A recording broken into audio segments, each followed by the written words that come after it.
Joe Rogan Podcast, check it out. The Joe Rogan Experience.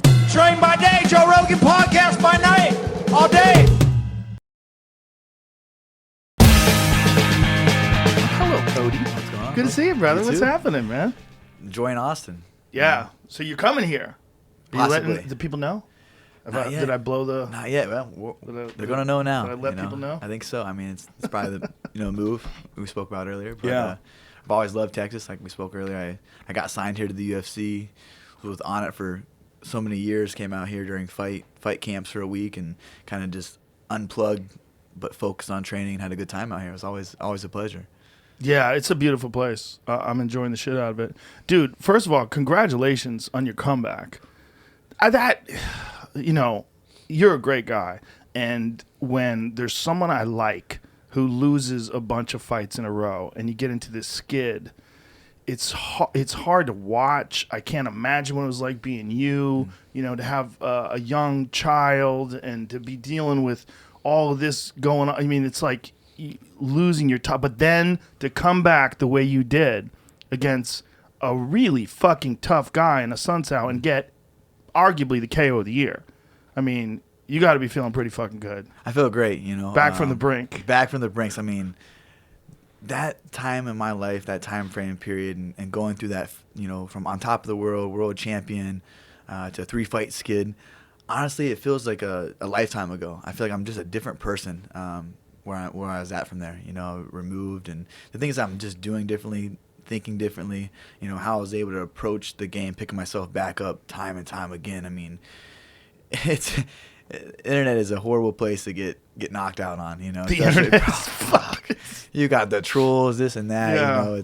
But besides that point, just coming back to that and having a love for it. A lot of the times I got to the fight and not to make excuses, I didn't feel myself. I didn't feel like and the training and leading up, I felt physically I'm always ready to fight. Like flip the switch, I'm always physically ready to fight. I think mentally going into those fights, I was just out of body. I wasn't. I felt like I was going through the motions. My passion wasn't there. I wasn't waking up every day like, what's your reason why? Like I was just trying to find that, and I think the reason why I had so many people infiltrated in how I should train or how I should live or what I should do to get back there, and really it wasn't nothing that I needed to learn new. I didn't have to reinvent the wheel. It was just doing the slight edge theory, like getting out of your comfort zone. Like you're doing your sauna sessions, like you're pushing yourself to go in there and just be uncomfortable. So I had to go out there, and with that comeback, I moved to Jersey, did training camp out there. I split time Yeah, I want to talk to you about that. I'm a big fan of Henry. Dude. Mark Henry's a bad motherfucker. He's great. I enjoy him so much, his passion for it, his love for it. He's so interesting, too. His crazy codes and the fact that the dude makes pizza on the side. Dude, I was so nervous going out there because I heard of the codes and like, I was with Lance, so Lance kind of gave me a little insight on it, on everything. I'm like, damn, codes, and I just fight, dude. Like, I don't have really set things. I kind of go off of my instincts and game plans, and he was trying to brief me on it. When I got to the first 2 weeks, holy shit, we go down to his basement, and he has like pizza scrolls from the pizzeria where we have about 50 things that we're working on before camp. And then So what does he write him on boxes? Pizza scrolls. boxes? Pizza scrolls, like basically white paper he Oh. rolls down and it tapes it there to the wall. You have like Corey's fight camp, you have Frankie's, and you have all Wow. these codes. And you have he's working with 14 fighters at one Yeah. time. And he knows all the codes. And all different kinds of fights, too. All different kinds like of he's fights. got Zabit there. He's got Frankie. It's like all these different styles. Yeah, different styles. And we'll kind of, what I like about that is he'll try things that Zabit does. Zabit does these crazy double jump scissor kicks and spinning. The Russians are really good at spinning shit. So we threw that into the game, and it's it was nice to get that kind of stuff that Frankie's done and had success over the years. So we meshed that together. He got to know me really well. We worked extensively with Ricardo Almeida up there as well. But yeah, Coach Henry is just. There's nothing. He's obsessed with winning. But what I loved about him was the first thing that he said to me was that his job is he's competitive. He wants to win at all costs, but his job is to get us back to our family. And I watched your podcast with Andre Ward, and he said the same thing about his trainer. And once he said that to me, and I have a child now, my whole thought process has changed, and transitioned in there. Like, I want to be able to be around for my son's life. I want to have, speak to my grandchildren. I'm not drooling, That's what Right. Coach Mark, I want you drooling when you're 50, 60 years old. And I kind of, the style that I fight, I can punch and move. I don't have to brawl with these guys. Right. And just reiterating the defensive part of the technical offensive part with him is I could go in there and hit a 6-7 punch combo.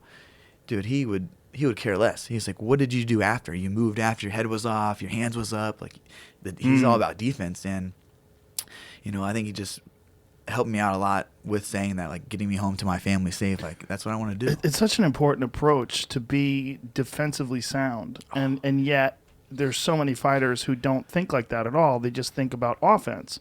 And if it's really like in jiu-jitsu, like Hicks and Gracie I had a conversation with him once about jiu-jitsu, and one of the things that he said is that the most important thing is defense.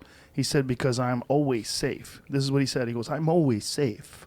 And he goes, in every position, I'm always safe. Sure. Like, he lets guys on his back with a fully locked-in rear naked choke, and he'll start rolling like that. Yeah. He's always safe. So he never. And that's interesting. Also, I read that about the Danaher Death Squad, John Danaher's guys, like, Gordon Ryan and all those guys. They'll start in really bad positions all the time.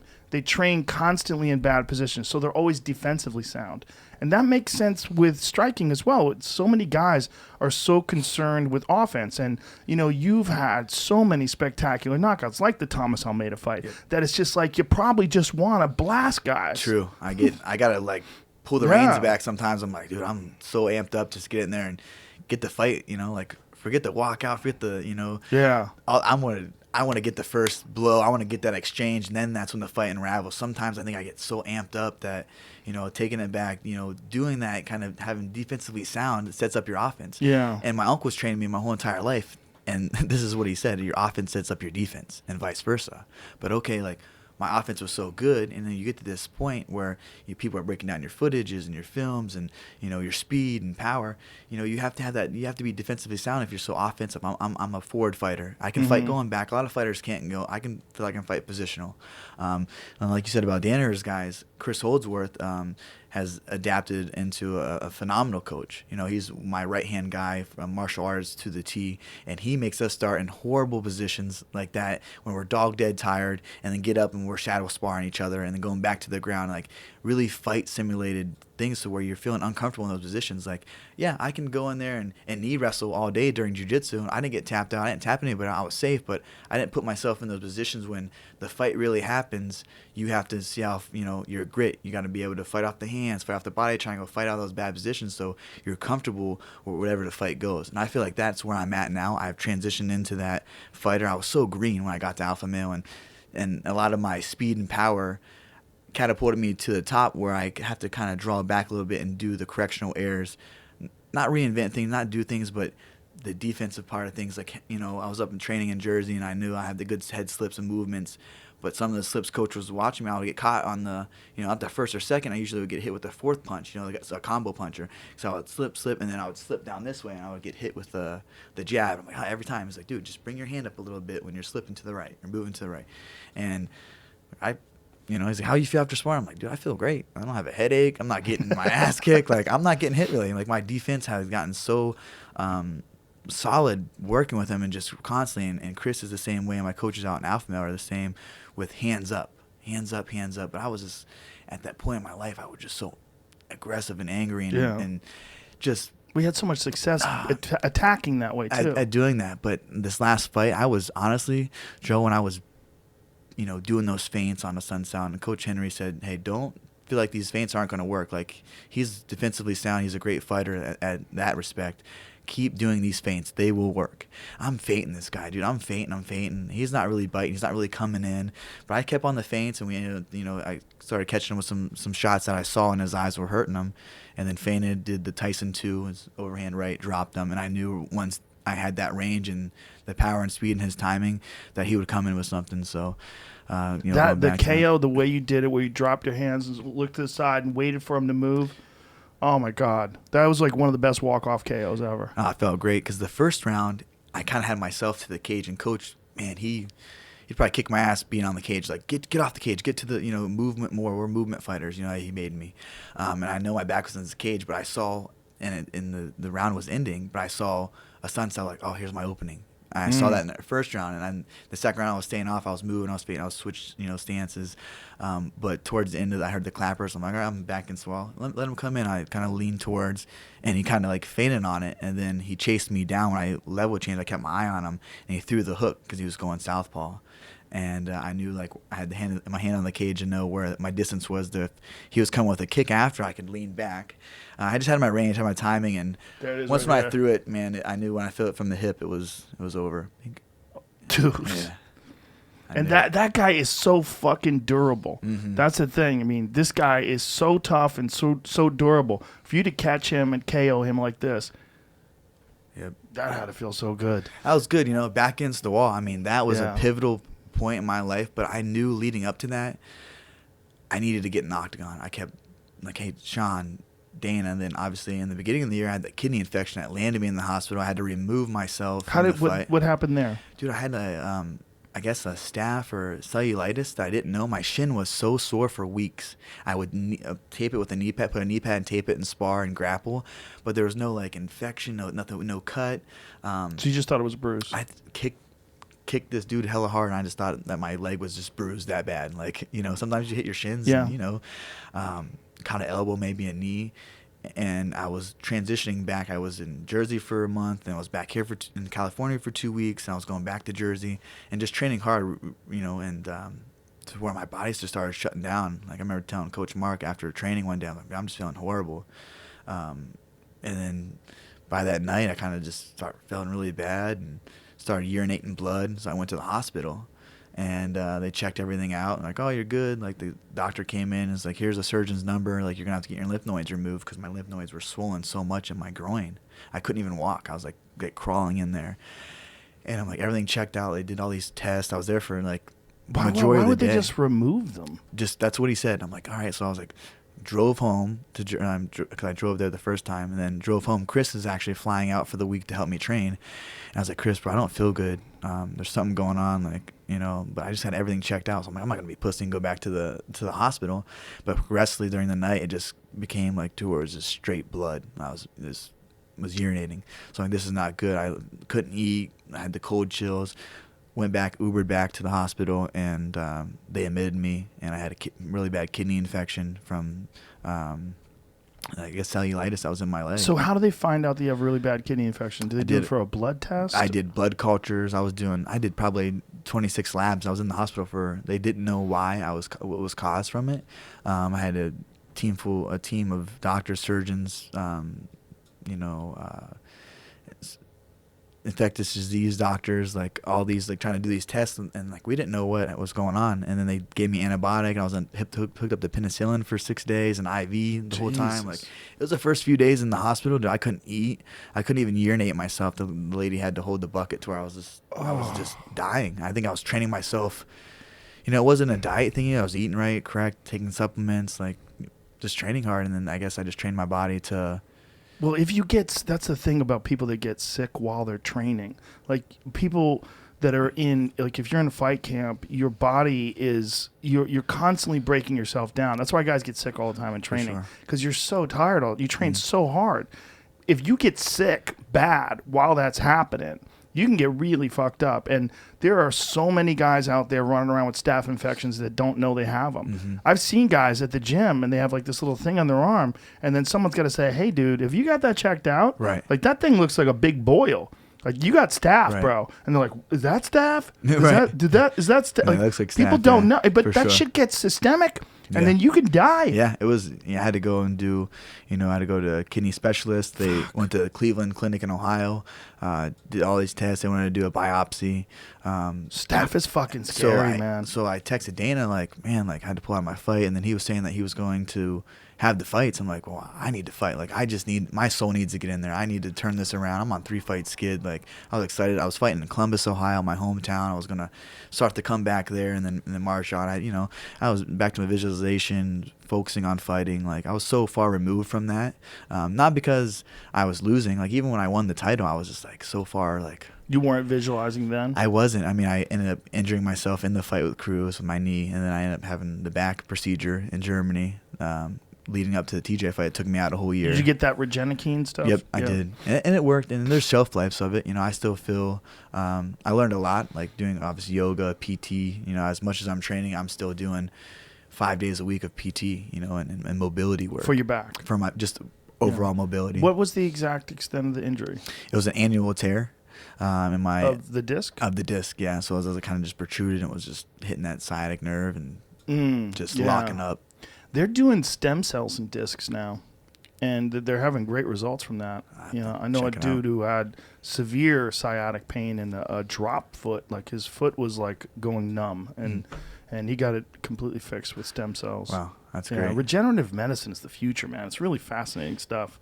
And part of it's pulling from your own self to heal you and mix with some other things. Yeah, some of it, and some of it they're doing from umbilical cords. When a young woman gives birth, they take the umbilical cord and they make stem cells out of the umbilical cord. Yeah, that's great. I'm all for it. Dude, it's incredible stuff. But so you talk to me about the visualization stuff. So this was something that you had concentrated on earlier in your career? Really, my whole entire life, without knowing what law of attraction was and having these people teach me this kind of stuff. I remember writing on my planner in grade school and junior high and high school, like I was going to be a state champion. That's what I wanted to be. Our mom always gave us Christmas presents, the Jerome Schottenstein Center, to go watch a state wrestling tournament in Ohio. And everybody knows the Ohio State tournament is, you've been a state champion in Ohio, you're elite in the nation. It's a tough state.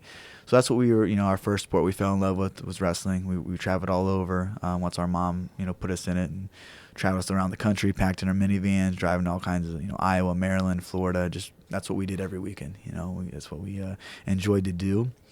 So I started visualization there with, I saw the announcer's name, hearing that. Like, this is just in your, like you were almost mind. Like just daydreaming. Just daydreaming, just thinking about what you want. Yeah, not paying attention in school. But not like not like a form, like a formula, not like a I didn't really know a formula. Just I would write down my weight class, my name, what high school I was representing, and I would just read that when I was in school and read it over and over again. I would hear the guy, the announcer's name at the Jerome Shots. He had a distinguished voice, and freshman, Cody Garbrandt from Yerkesville, Claymont, to Matt too. Like you run out and like it's wrestling in front of 22,000 people. Think about it in your head. Just manifest it. So I was like, I'm going to be a state champion my freshman year, and I did it. And I feel like anything that I visualized like that and really put myself in those kind of uncomfortable positions now, like I want to be a world champion. And to be a world champion, you have to put yourself through some misery, some straight pain to get, your goal is to be the top, because everyone's fast, everyone's tough, everyone's strong. It's like that slight edge theory. Like, what are you going to do that they're not going to do? Right. And I think, going back to the 3-fight skid, going to Jersey, I need to get out of my comfort zone. Right. I've never been away from my son more than a week. I had to go and reward myself with coming back to my family, coming back to my son after being away, and dedicating myself to this, this life that I chose to do, but, rewarding myself with a win, coming back, enjoying my son. So every time I was away from him, like, this is my deposit. This is my deposit to get back to my son, to have these good times, to make a great future for him. Things that I didn't have, I'm fighting for him, and things for his future, good schooling,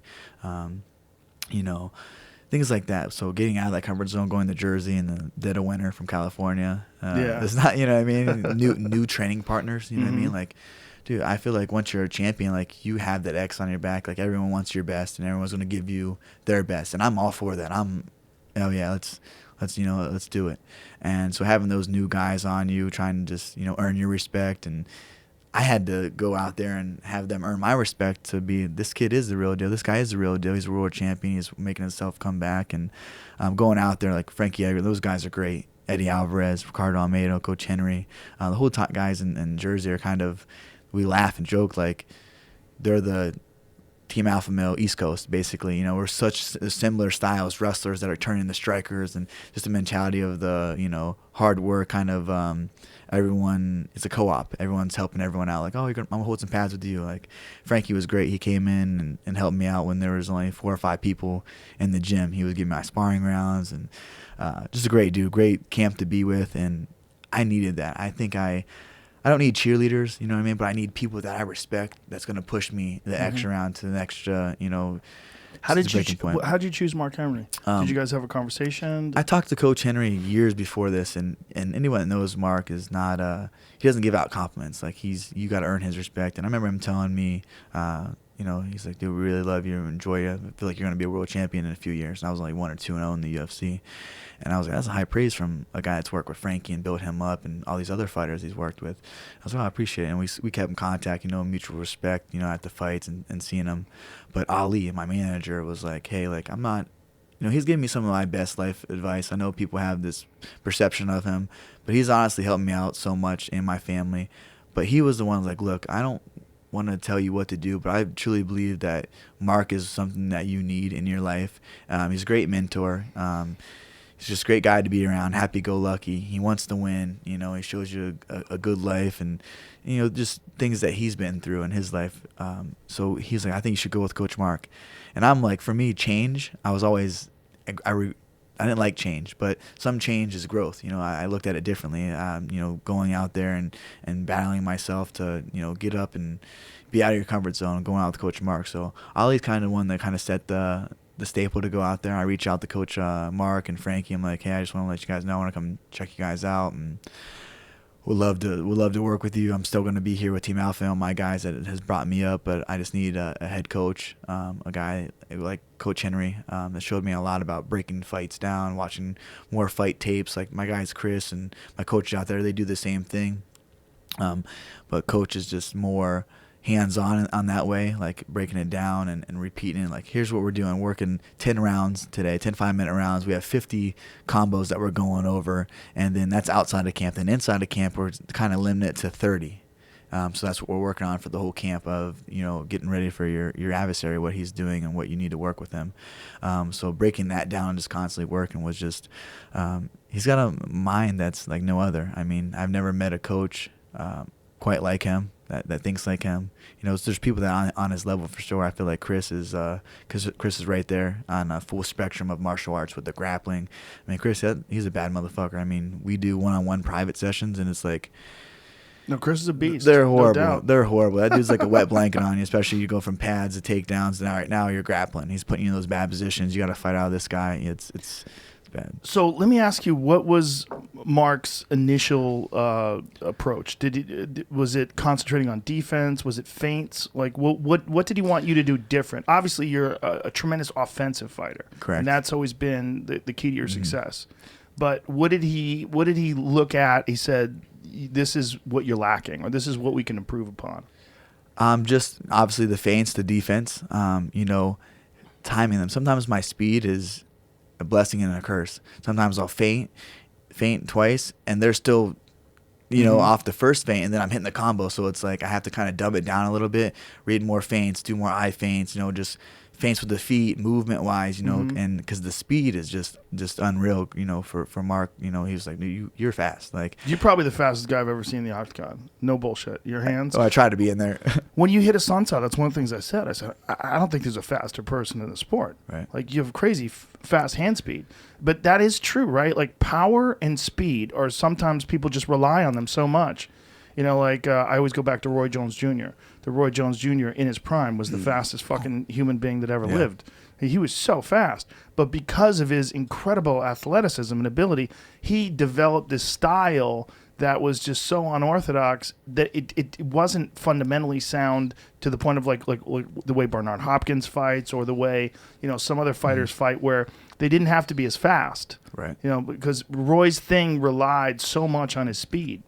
Speed and precision, you know, and setting up, being in the right, hitting the quick shots and getting out, and then come with other stuff. So I feel like what Coach helped out a lot. If you look at a lot of my losses, I would load up, right, and put my head first, and then like, wow, why am I going to give you my? When you get back to the TJ fight, right, the two fights, those, you were more emotionally invested in those fights than any fight you've ever had, right? Definitely, and that's not me. I don't have to, Joe. I love to fight. I can fight in your studio right now, you know what I mean? I'll kick Jamie's ass, you know. If you know, I was making fun of his pants, making fun of his pants earlier, you know.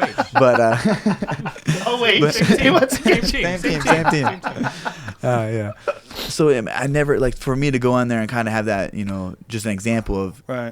that I don't need to do that. Yeah, and, it was great. I was a world champion. Felt like I had to defend it. A lot of other stuff, the backstory of it and the injury coming off a year. I was just so, like I said, not mentally ready to go in there and fight that I physically was, like, overcompensated for it. The emotions that go into a fight with someone you don't like, it's always extremely difficult. But for you to go into a fight with someone you don't like, who you used to be tight with and used to train with, that's got to be like doubly difficult. It's not like saying I didn't like TJ. I don't agree with a lot of things that happen, but that's so far in the past.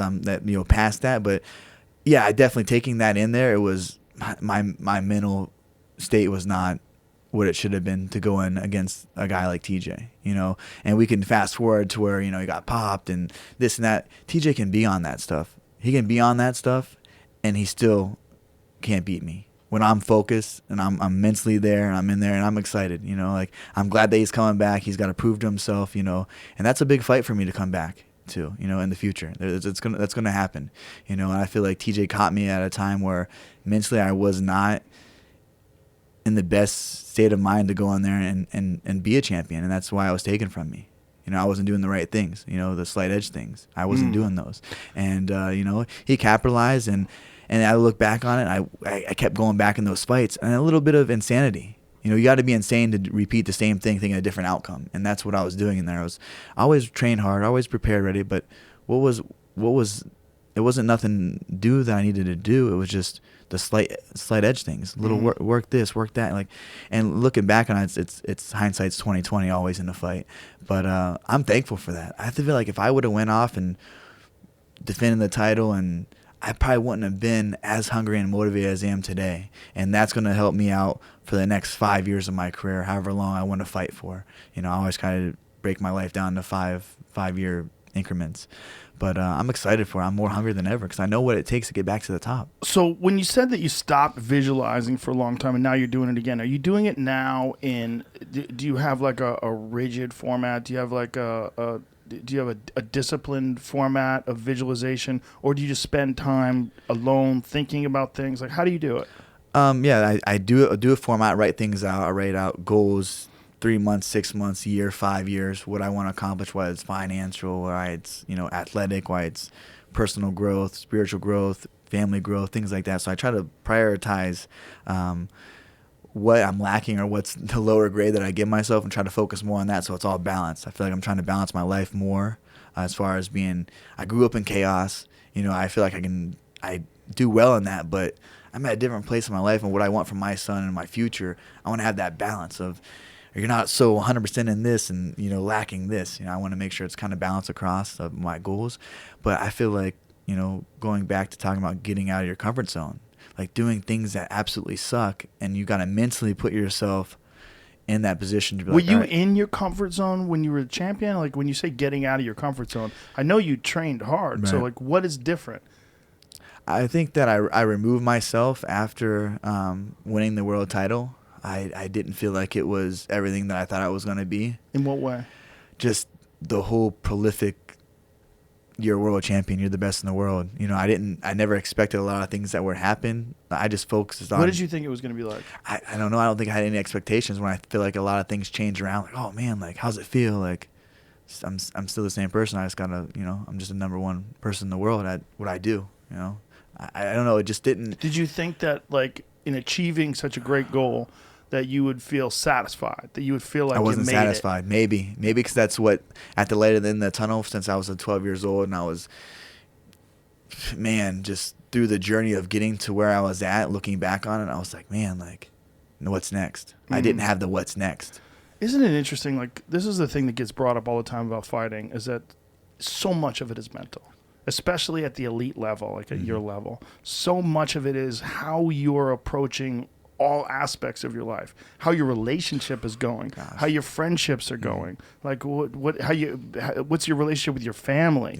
You know, that's so much of how a fighter fight. And then what is your focus on? Is your focus on adulation? Is your focus on doing interviews and letting everybody tell you you're the shit? Yeah. Or is your focus on continual improvement? And then recognize, like, yeah, you might be a world champion, but there's a bunch of hungry lions climbing up that hill to try to get to the king. Yeah, you see it. I have, Chris Holdsworth, my coach, my trainer, my good friend. He travels with me. We put through hard workouts. This morning we're going to go after your podcast. And that's the thing, doing those, balancing that. Okay, I might have, come on your show, absolute honor.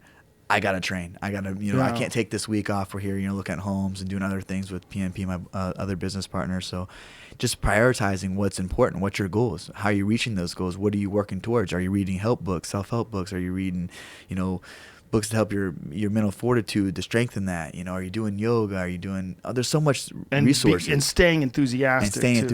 I think that's the main thing. I wasn't enthusiastic. I felt like I was just going through the motions. And there's a lot of other things. There's a lot of things that can transpire, but I'm solely putting the blame on myself because that's all I can control. What I do, how I react to things, and I wasn't the person that I am during those kinds of tribulations or trials in my life. And I've grown from that. I was 24, 25 years old. I'm 29 years old now. I've looked at the game just differently. I'm still a savage. I'm still going to go in there and try to kill you. And Dana's going to give us extra money for a knockout bonus. Sign me the fuck up. Do you like the extra money, the bonus thing? I don't even like win bonuses.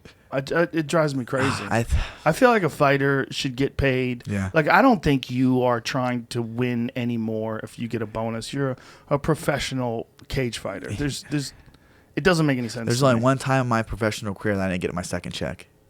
And that shit sucked. Because you're banking on it. I mean, we make our money through our fights, and luckily we have some good sponsors if able to be sponsored by that, but we fight. That's how we make our money. And then there's bad decisions, which is even crazier. Dude, I know, so it's not just that a bad decision gives you a loss, but it could cost you half of your paycheck. That's insane. And we don't get to run it back next week. We got to recover. We might be banged up. Dude, that was my first time after the Sun South fight since the KM Mizugaki fight that I didn't get injured. I tore tendons and ligaments and stem cells out for 8 weeks to, and then, so I was like, man, I was back in the gym Monday, hungry to go, and then fucking COVID. COVID. Get title shot. I'm like, I'm about to fight Figgy at 25. And you got COVID bad, right? Did you get COVID were you in the middle of training when you got it? Like, were you worn out? Dude, dead. I was doing one training session, and actually I started the whoop. And I was like, man, like, my recovery score is 1% in the morning. My HRV was like 13. It was 1% for like a week. And I would only do one workout, and then I'd have to cancel on Chris and Malat. I'm like, 1% is dead. Dude, that's crazy. But then I was like, I'm just going to go ride the bike. I was getting on those bikes doing, 50 to 100-mile rides and just suffering because I had vertigo really bad, so I couldn't get in those uncompromised positions that... When did you start experiencing vertigo? Vertigo was my first symptom of COVID, not knowing. And then I had that. Did you think it was head injury related? But my doctor I went and saw, he's like, that's a concussion. I'm like, dude, I didn't get hit hard in sparring, my fights. Like, I've worked on defense a lot. Like, I would know if it was a concussive blow that gave me vertigo. Mm-hmm. And... What did you experience it after training? Did you experience Honestly, it was during grappling. I was like grappling. You didn't like collide heads or anything? Nope. Just went into a scramble, and next thing you know, I was just like fighting the hands off, and the whole room was spinning. And I was actually training with Uriah, and I was like, man, he's like, you all right? I'm like, what's going on? I was like, kind of like, didn't want to end the round, so I just kind of like closed my eyes and like held on to his hand so he wouldn't choke me. He was taking my back, so I was finished the round, and I was like, man, I just don't feel good. And I was nauseated for a few days, so I went to my doctor. He was giving me like anti-nausea medicine that was making me so much more tired than I was because I was fatigued from training. I was just trying to train through it. I was like, I have a world title coming up in 8 weeks. Like, I have to get down to 25, and my weight was good. I wasn't restricting any calories, but nothing. You felt something was off with your body besides the vertigo? My body felt like I just was, for about a 3-week period when I was training, and I didn't feel like myself at all. And just mental clarity was. So do you think during that time you had COVID the whole time? I think so. That is crazy, and that makes sense that it hit you so hard because you never gave your body a break, and you were beating yourself up while you were fighting off COVID. Well, I think what happened was the kidney infection in the beginning of 2020. I was on all those antibiotics. I was on 5 different antibiotics. People don't even know this. 2 weeks before the fight with the Sun Sao, the infection came back. So I had to go to another infectious disease doctor that my Dr. Hill found in Sacramento. This lady was amazing. Did 2 blood cultures, found out, got all the reports from the hospital in Jersey, the reports from the specialist in Cleveland, studied those all in a day, got a blood culture. I was on the wrong antibiotics. I didn't kill the infection, just basically put a Band-Aid over it.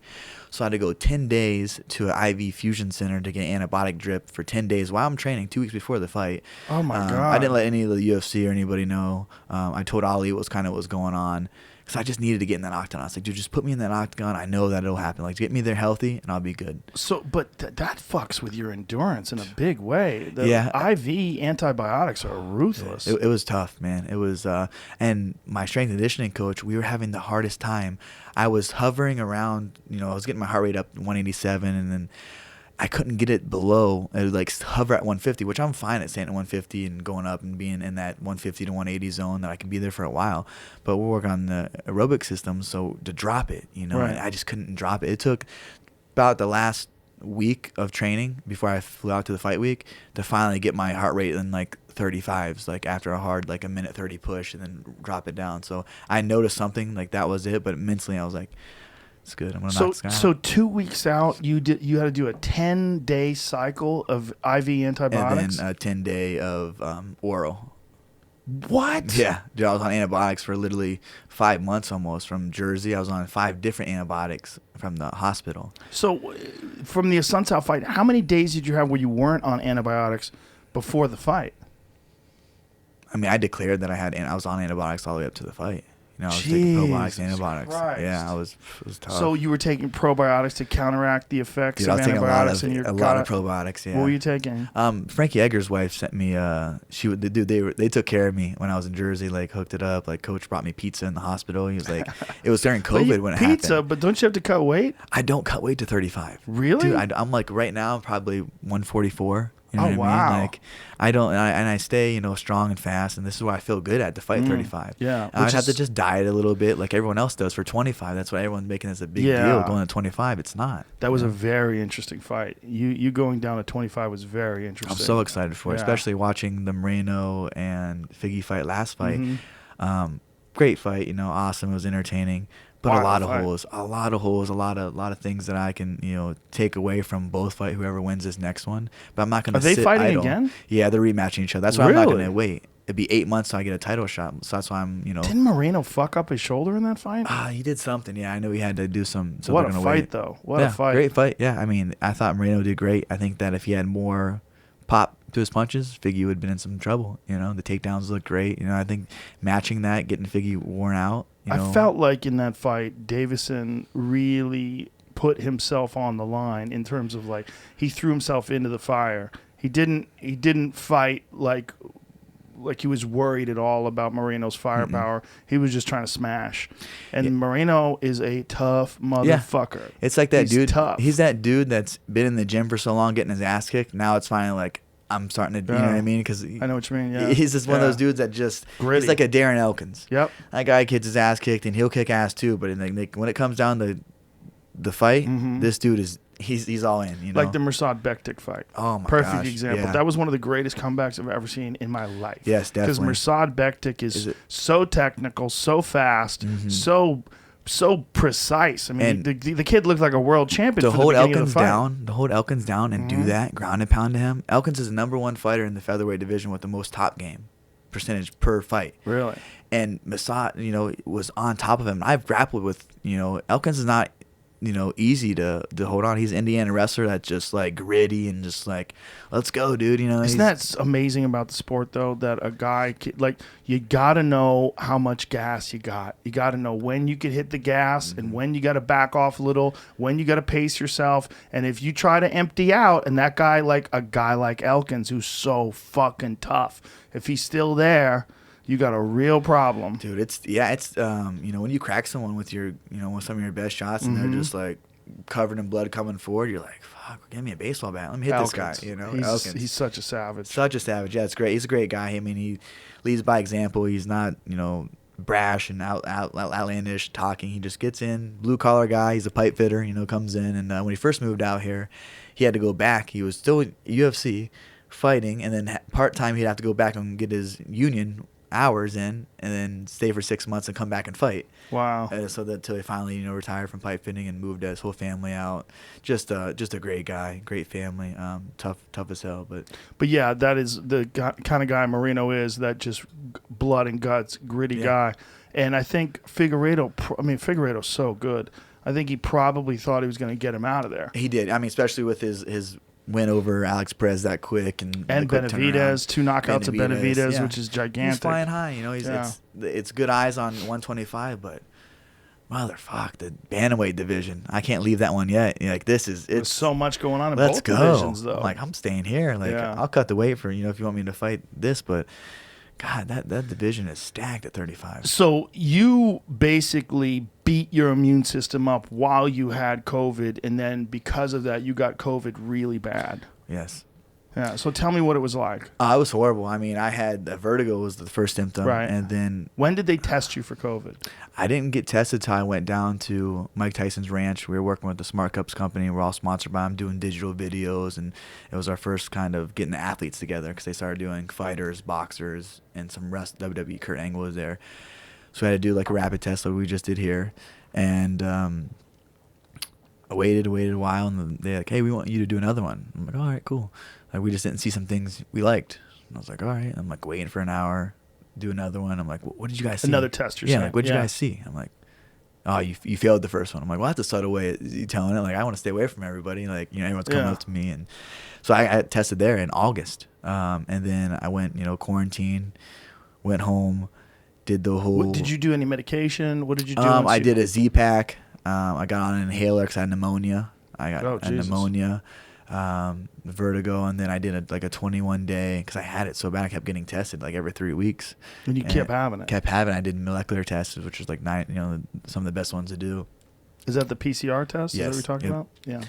And just kept negative. My doctor's like, hey, we're gonna quit testing you. You mean positive? You kept testing positive. Sorry, positive. Yeah. Yep, positive for it. Yeah. And I'm like, dang, this is crazy. I mean, and I had started to have the symptoms going away. Like the pneumonia was fine, my lungs were good. Like I felt it. That's when I started cycling a lot. So I was out there just pushing the lungs. And that's what my doctor said was the best thing to do is riding that bike that much is getting those lungs to keep working because you have pneumonia really bad.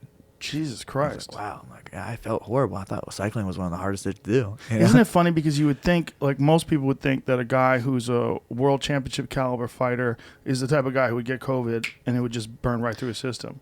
But because you were training while you had it and beating yourself up, it just got deep into you. Deep. I mean, it took over my body. But I think, honestly, from the kidney infection being on the antibiotic, my immune system was so weak. How much time was there between the kidney infection, the antibiotics, and then getting COVID? Dude, I literally got out of the hospital, and I texted Dana, like, hey, I heard you did a press conference about having to fight.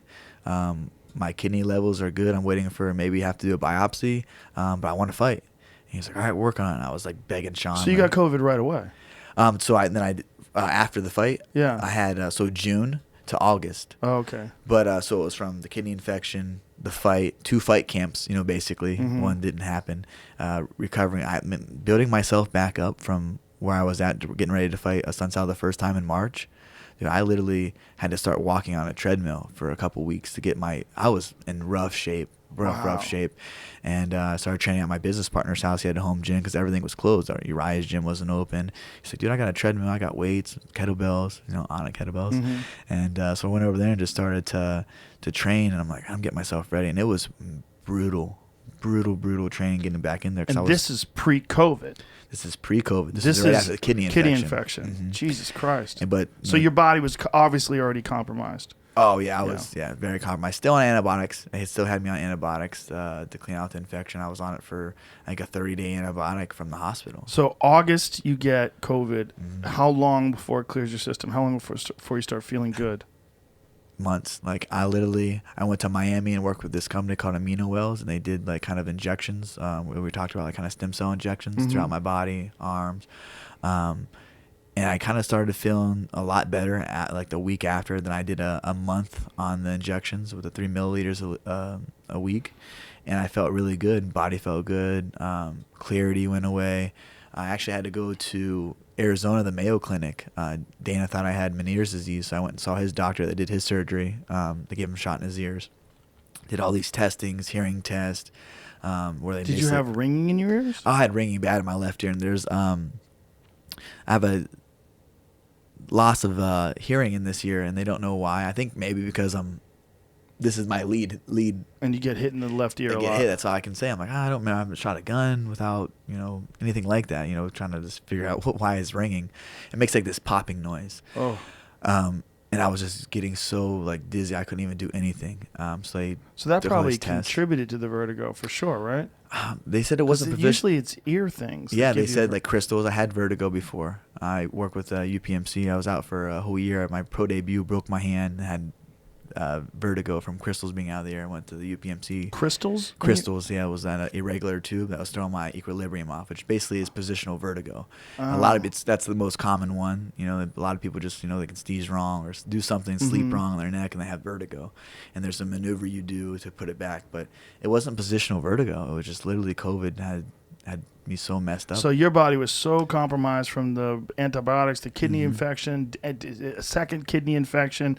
So you were just basically getting your health back, which is crazy that you beat a Sun Tzu in that state. Yeah, because you had to be clearly compromised. There's no way you could have been 100% if you went through that much antibiotics before that fight.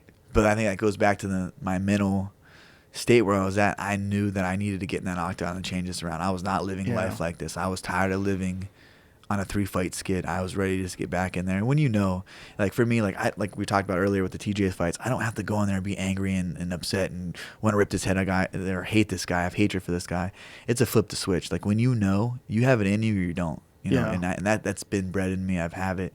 So I just needed to get in there. I was like not taking no for an answer. I mean, my coaches and stuff like, we don't know if you're going to make it, And Coach Mark, I'd call him because we basically I would film my pad work and my sparring rounds and send it to Coach on WhatsApp, and then he would break everything down, do more of this, do less of that, looking good, looking fast on the, your left toe counter off, things like that. So we did virtually,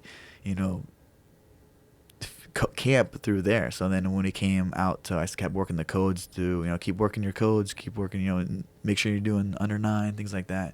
And then when we came to fight week, it was just. So talk me through you got COVID tested in August at the Tyson show. You knew that you had it. When are you free of it? Like, this is the first test that I passed since. Really? Yes. Today? My doctor quit testing me. February. Yeah. Jesus. You see how excited I was? I was Yes. pumping everywhere. I'm like, dude, I'm free. I'm free of it. It was literally, a couple months of having it, testing it, to where my doctor's like, I'm not going to send out any more tests because they were 72-hour return ones. And every time you did it, you had it. every time I did it, And this is for months. Tested my son. He didn't have it. I mean, Your wife didn't get it? She ended up getting it, but it wasn't as severe. It was a couple months ago that she got it. 2 months ago, her and her twin got it, and it was kind of, they were sick, but not like what I had. Like I was just Yeah, well, you're a perfect example of, obviously you're a super healthy guy and an elite athlete, but when you put yourself through training camp, there's only one way to get in shape. You got to beat yourself up. Yeah. There's no other way around it. It's true. Yeah. And when you are so tough that you push through, even though you had COVID, and you let that shit get deep into your system, there's a lesson in there for people, because there's tough. Tough's important. You don't get where you get without being tough. But there's also you gotta be able to take a step back and go, it's not wise to push sometimes. And I think, honestly, if I got tested before having COVID, then, before when I first had the first, I've had this before. You probably never got it. You probably would have had it for a couple of weeks or whatever. And yeah, exactly. It wouldn't be it took over my body. Then I came back and I hit pads the first time. I'm like, dude, I'm in great shape because I was cycling 100 miles. We had a hard pace. We were riding 4 or 5 times a week, building the legs up. And so I started hitting pads again. I was excited, like I'm back in the gym. I can be around people. Because on the bike, I was just on the bike trail on the road, just, suffering on the bike. Came back, hit pads the first time. And, man, my bicep was so sore. And then I remember going to sleep that night and waking up in excruciating pain. Wow. And my bicep was just filled up with blood like this. I thought I tore my bicep. So I went to my doctor, and he ultrasounded it, and he thought it was a distal bicep tear. Deemed it at that. I'm like, fuck, I got to call Dana and tell him, like, hey, I'm just torn my bicep. I'm going to then get the MRI. nothing's torn. It was a guy. Then I had to go get an urgent ultrasound. I tore my vein in half, and it ripped in half. Oh, wow. And then I had 3 blood clots. So I was immediately, they started injecting me with blood thinners. I've been on blood thinners for, since. Yeah, this is because of COVID as well. Of COVID, yeah, that's another thing that happens with people that have severe cases of COVID. They get blood clots. Didn't know. And my business partner, Jeremy Perkins, he owns PNP Medical, which they work with COVID, or they work with blood clots. They have, the devices they sell to doctors and hospitals. And the whole time he's like, dude, I think you have a blood clot. I'm like, there's no way I have a blood clot. But that's the #1 silent killer in the nation is blood clots, because people don't know they have it. I had 3 of them in my arm. Didn't even know. That's crazy. I just had, my arm was sore for a while. So you were on blood thinners now? I just finished up my last. I was on blood thinners for almost 3 months. So how do they know when to get you off them? How do they know that you're okay? So I was going every month after I did a month of blood thinners. I was getting ultrasounds, re-ultrasound. I mean, they were literally going from, because I literally had my vein was like an electric cord, hard, like a rope. I couldn't even set my arm down. It was so sore, like driving in the console. And this only manifested itself when you started hitting pads? After I hit pads, like my arm. You didn't feel that before that? No, like it blew the vein. Wow. Ripped the vein in half. So your body must have been. See, that's the thing too, right? Like, I'm sure when you came back, you tried to rip. Oh, dude, I was horny. I was so horny. You wanted to smash those pads. I was like feeling good. I was in great shape. My conditioning was on another level. World class always is. But all that cycling. And I was not getting tired. And I was just, I'm like, oh no. Like, yeah, and usually my biceps hurt after I hit strikes. I'm just hooking and just for the first few times if I don't hit pads in a while. But this was another pain. I woke up and my brother just moved in with me. And I woke up in the middle of the night and it was at 6 and I had Chris's class and I literally hit my arm on the side. I was like, I don't think I can go do jiu-jitsu. I'm like, I got hill sprints. I'll go do hill sprints in the afternoon. Texted my doctor. I'm like, hey, can you check my arm out? And he was like, holy shit, man, this is not good. So how long are you on the blood thinners for? It was almost 3 months. Jeez. Yeah, I just got off. I actually when I go back from here, I go to the hospital and get an ultrasound to see if because the one blood clot reabsorbed, but I still had 1 blood clot since the last one, and that was a superficial vein. So I learned a lot about health and this year, from the kidney infection, the blood clots, and now I just did a blood panel. So every camp before, I'm gonna get a blood panel of things, checking what I'm low on. Maybe a vitamin or a supplement can help me out, not break my body down. Because dude, we're training 2-3 times a day. You understand it. No, like a lot of people don't like to get to the fight. Yeah, is amazing, but to be able to peak on that night, it's an art form. It's an art form. Yeah, it's scientific. You have to really know your body, and I usually do. When you train with Mark Henry, does he have any different approach to strength and conditioning? Does he leave that to other people? Does he advise you in that, or is he just technique oriented? And you know what he harps on and brags about, and it's so funny from a boxer. Like, all boxers like talk shit about wrestlers. Like, oh, you in those singlets and that. He's like, get your wrestling in. He's like, make sure. He's fucking smart. Dude, he knows. He understands. Yeah. Like, I mean, Rutgers is right there, so we have the Rutgers in the New Jersey Training Center. So we go to train with those young, hungry college kids. They're trying to fuck you up. And then you have the All-Americans, or you have the international wrestlers they're on the training center. And it's just a dogfight. I mean, you get those kids that you're hand fighting for 10 minutes with these dudes and live wrestling. Like, and we all have wrestling backgrounds. And it's funny, when we get into MMA, we kind of dip away from wrestling so much because we're focused on striking and jiu-jitsu, and what got us there was those grinding wrestling matches when you're just, man, it's miserable. And so he always says, hey, every time I get off the phone with him when we're about to hang up, he's like, hey, get your wrestling in. I'm like, all right, cool, yeah, for sure. So it's great. So he harps on that. Obviously, strength and conditioning is big as well, but don't see what I do. I do strength and conditioning outside of camp. That's when I rebuild my body back, everything that I need to do that's going to get torn down in fight. So I build this armor in camp, and then I push the first 4 weeks outside of camp. And then when I get in camp, the first 4 weeks are brutal. You're sore, you're hurt, and then the last 4 weeks you kind of modify your workouts to where you're. So you don't do much actual strength and conditioning while you're in camp? I do. I touch the weight.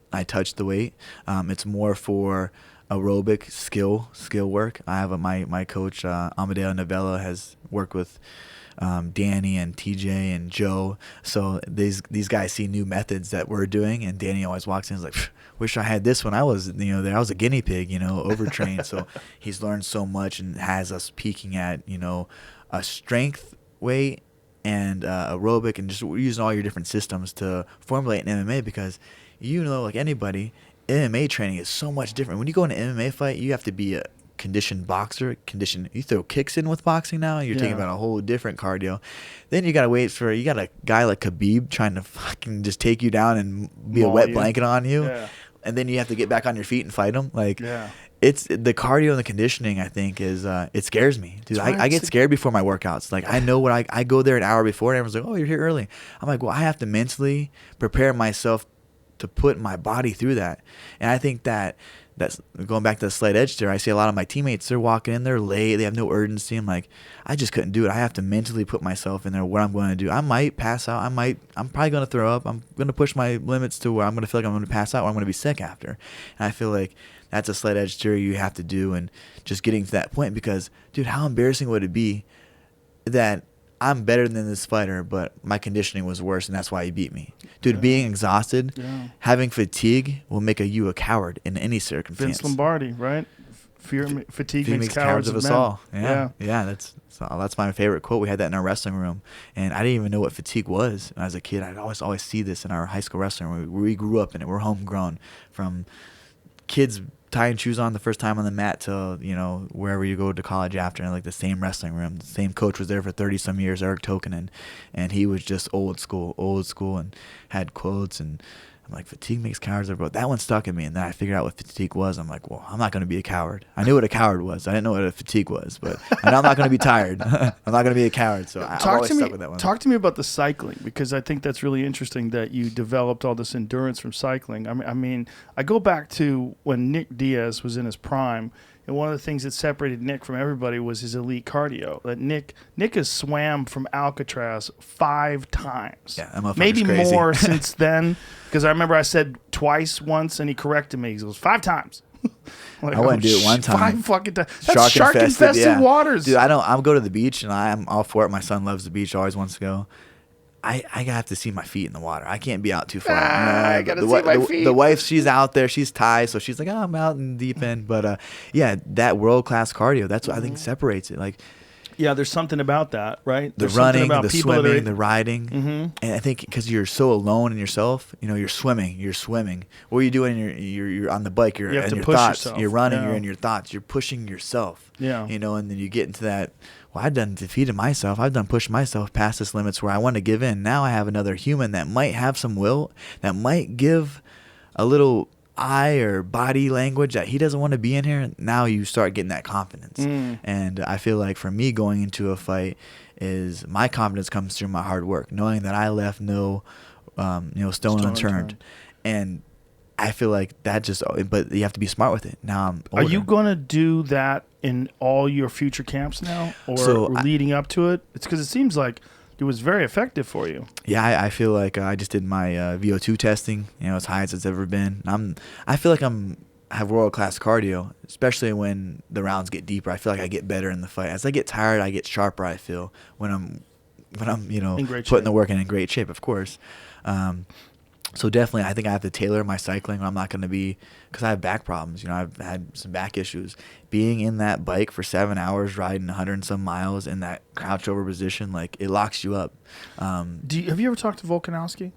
I haven't, no. He had a pretty severe back injury, and his back would blow out during every camp. But then he got a really good strength and conditioning coach and worked with him on strengthening his back, and he's never had a problem since. Because a lot of what happens with people that have back issues, where sometimes it's good and sometimes it's bad, is the muscles around the back aren't conditioned to maintain posture, maintain the training camp, and then they give out. And when the muscles give out, then you hurt your back again. Then the big muscles lock up. Yeah. So my strength and conditioning coach, Amadeo Novella, my PT, Russ, down from Kind Performance, they've worked with a lot of baseball players who throw a lot, like fighters. So I don't do a lot of front-loaded squats, back-loaded squats. I do split stance, Okay. single leg, Right. a lot of single arm, single leg. Lunges, that just kind of to get the weight evenly distributed so it's not heavy load on one side. And I feel like that's been a huge advantage as far as strength, where I'm not getting my back locked up. I can still do these deadlifts. I can still touch this heavy weight because you need to build your body and those backs up. Have you ever seen that harness system that Louis Simmons from Westside Barbell created? He's in Columbus. Yeah. Louis, Marcus Marinelli, a Stipe's coach, has one we used to train on. that thing is amazing. I got one in my old gym in What do they call that? It's like it drops down. belt squat. Belt squat, yeah. We have one at the old gym in California, and now I have one in my house, but from Sorinex. But it puts all the weight on your hips. Yeah. So your back doesn't take that load. Yeah, we have one at the gym. It's called a pit shark, and it's same thing. Just puts it on the hips, and you can just rip it. So yeah, we utilize that a lot. Obviously, the machine that you gave me or told me to get, The reverse hyper. Yeah, That's another Louis Simmons. That's Guy's a helped out fucking so much. wizard. And then the machine that you just kind of like lay there and it kind of elongates. The other machine. Yeah, that's the Dex, Dex. from the company. Fucking Dex 2. yeah, Dex 2 from. God damn it! It's one of the Jamie, help sponsors. us out. Teeter. Teeter. Jamie. They're the folks that have that. Well, first of all, they have those boots that you can hang from, those gravity boots, which are phenomenal. And then Yep, that's it. that thing is the shit. That Dex, is that a different one? It looks a little It's different. just like different color, I think. Oh, okay. Maybe. That thing is the shit. That is my all-time favorite back. You could do those back hyper with that back extensions, but in terms of like loosening up your back and having your back decompress, what I like about that over even the regular teeter is that this one you're hinging from the hips, so you're not supporting yourself at all with your ankles or anything else. Your body weight is, in terms of your lower body, is all supported by your thighs, so you can completely relax your back, and the decompression is just phenomenal. I love that thing. Yeah, I'm thankful you gave me that, or Yeah. help me get that, I because love it. my back, that was when I was on the show 3 years ago when I had the back problems, and I literally get on there, my back starts getting tight from training or riding. I'll lay in there, 5 minutes at a time, just kind of decompress. The Feels reverse so much hyper better. to strengthen it, and also active decompression from the reverse hyper, and then that thing. Those two together are fucking phenomenal. Yeah, and I feel great. I mean, I'm gonna knock on this wood, but But it's good. yeah, it's good. Do you do any yoga or anything? I as do. well? I Yeah? do. I mean, we spoke about that on a podcast years ago about doing hot yoga, and started getting into that. But like I said, I do 5 days a week of PT. I do manual work with cupping and blading and grasping and. What is it? I've never had cupping done. How is that? What does that do for you? It makes you have weird hickeys. circles all over your body. Yeah, yeah. I feel like the only problem with that leading up to a fight is when guys see it. Like the Adesanya fight with Paulo Costa. Yeah, he was Paulo covering Costa. He had them all around his calves. Calves, yeah. It was just like, that ain't good. If Izzy sees that shit, he's gonna know. Yeah, and I was getting a lot of work done too during one of my fights with TJ, the first one in Madison Square. I had Heather from the UFC come in, and I was just pretty banged up my neck and just stiff in my hand. But I found use with cupping as far as my hips getting kind of bound up. So what does it feel like? It loosens you up? I feel like you just like, when you have a physical trainer and you're in these hips and you're hugging your other knee and he's open up your, whole exterior line. It just helps get the blood flow, reacted there, like kind of just traumatize it. And then, all right, the body's like, oh shit, something's happening here. We got to hurry up and heal, get the blood flowing there. I think that's what happens a lot. But I started doing dry needling too. And a lot of athletes, like fast twitch athletes, it depletes them. Like it just, and your muscles are just so fatigued and fried. From dry needling? From dry needling. 'Cause Really? it's like, just hits that nerve and it just spazzes it out, and the muscles is like, I don't know what it does. Like my trainer, he did some OBJ, Odell Beckham. He said that it would, like, when he would do it, it was he would be kind of on rest for like 2 days because it was just his body's so fast twitch, But I feel like when I'm that bound up, I need to do something like that.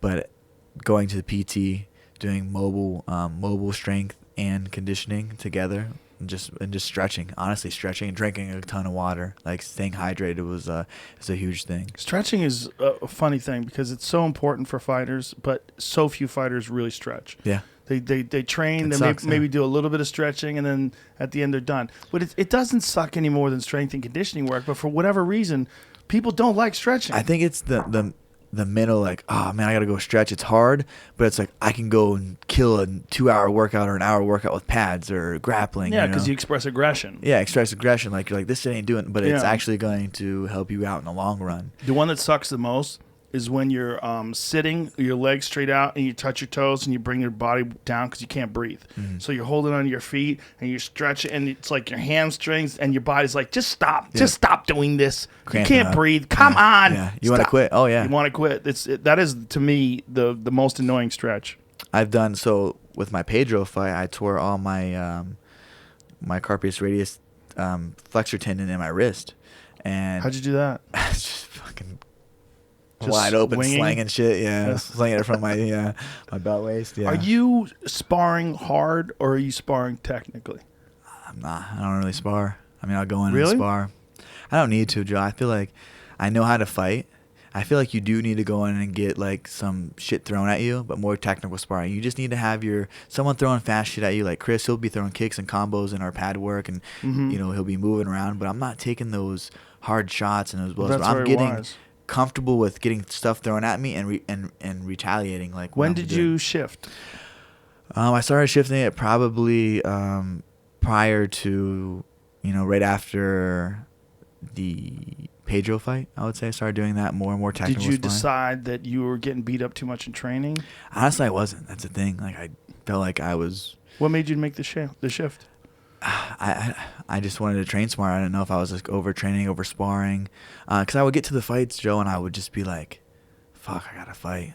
I felt like I was overtrained, and Is that also why you started getting the whoop strap? did the Because whoop? Yeah, the whoop was huge. I kind of wanted to show track, you where like, your recovery is. like giant. there's some days like you're not gonna go over this strain, but it's sparring day. You're gonna go over that strain, but it's gonna have okay, after that sparring day, you're gonna maybe take the night off instead of doing a pad session. You're gonna let yourself. So I'm pretty much in tune with my body prior to having this. It's just a tool to help me sleep. HRV. I think that's a heart rate variable is great. What your resting heart rate's at, and then obviously, the sleep's the huge thing. Recovery for us is how much can you recover and go the next day. I love the fact that it gives you real data, so you don't have to guess. Yeah, you don't have to say, I feel pretty good. You can actually look at the Whoop app, and it'll show you exactly where your body's at based on just real, pure feedback, not intuition, not guesswork. Right, and you wear it for a while, 30 or 40 days, and it acclimates to your body, so it has that grace period of like get to know your body. Training wise, like I'll be done with a training session and it'll already know that it was a kickboxing workout. Yeah, my heart rate. Are you putting it on with one of those impact straps? I have the impact straps when bicep? I grapple, but sometimes when I spar, I think I have it a position right on my wrist that I wrap it with my hand wrap and then tape it, and it doesn't mess my wrist up. Okay. So the strap's cool. The strap was good actually, and I think closer to your heart obviously is going to get a better reading. Is that real? You just sounded awesome. Sounded great. I don't know if that's the case. You should just wear a chest strap. I feel like when I wear the chest strap, but then you have it right in your sternum. Right. When you're sparring, you get front kicked or kneed this. Like, oh man, I got hit there before with that thing on. That does not feel good. It's not fun. Like I'm like shit. It goes flying everywhere. You're trying to catch it in between sparring.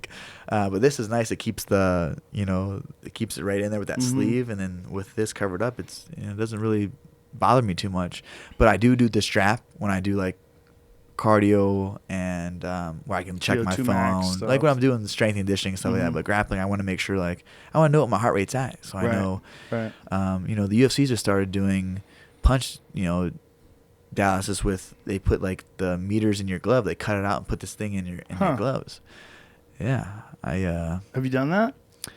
So just showing the volume of punches or the impact? Impact. Yeah, I don't know what's in there. I don't know what they're checking. They're just like, we're taking your gloves, and you pick your gloves, and then they give me the fight day. During the fight, there's a little thing in your gloves They literally cut your glove where the UFC logo is at and slide this thing in. They take it out after each fight and put it in, so he has your that's fascinating. data. I'm like, I yeah. want to find out what it says with Francis. Yeah, I was smart. I'd always have a pair of gloves. Like, dude, you get those gloves fight week, they're stiff as hell. Mm-hmm. You know what I mean? Like, oh, we're gonna wrap them up and put in this bag. They're gonna be in this little bag, and you get out. They're gonna be work. So I used to always bring a pair of gloves that I would use the last 2 weeks of training camp, so they would already be broken into my hands, and then I would just switch it out. And I got so nervous when they were like, I'm like, oh shit, they got stuff in the gloves. Like, we can't use our old gloves now. Do you feel it any different? No, not really. No? I just slight edge thing, you know. Right. Slight edge thing. So, but yeah, they told us that, so I was like, I chickened out last fight. I'm like, oh no, we gotta use these ones. What do you mean? So I would always bring in a pair of gloves that I had, Uh-huh. and I would just have them in my bag, and I'm like, these are broken in, not these ones that are fresh and stiff as hell. But do they make you wear those stiff, fresh ones? Or Yeah.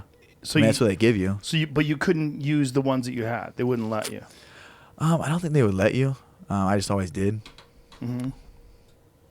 You just always would do it anyway. Yeah, I was like, just do it. Yeah, Yeah. bring my glove in. The gloves That's are illegal, not. but They're not the best. it's tough, eye poking. Yeah. My thumbs. I would always get. Trevor Whitman has a phenomenal design. His Onyx gloves, his MMA gloves are first of all, his boxing gloves. All of his gear is Dude, he hooks me up. So top shout of the out food to chain. Shout out to to Coach Trevor. Whitman. Yeah, dude, I love it. He's The heat the molded fucking ones. man. Oh my god! How many times have you been to a gym and you're like, "Fuck, I forget my hand wraps," Mm-hmm. and you can't hit with like, well, if you heat molded your gloves, you don't really need a hand wrap in that thing.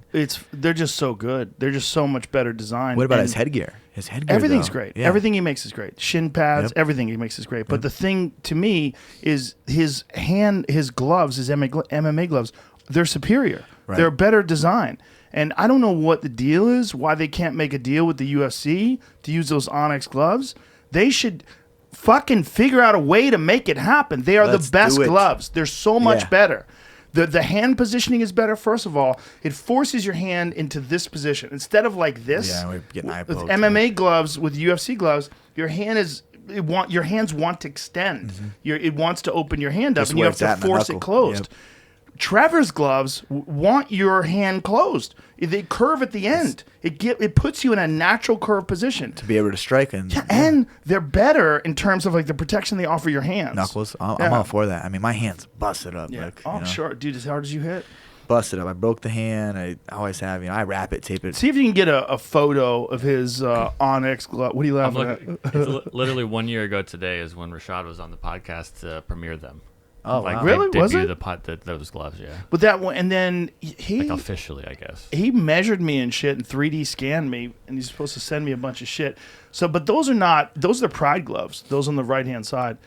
His are are boxing ones. yeah, those are the boxing gloves. Is those his MMA gloves right there? What is that? Where you were just at? Where your cursor right there? Click on that. Nope, those are boxing gloves as well. gloves, right? He's got that's right there, the white ones. That's them. Yes. That's them.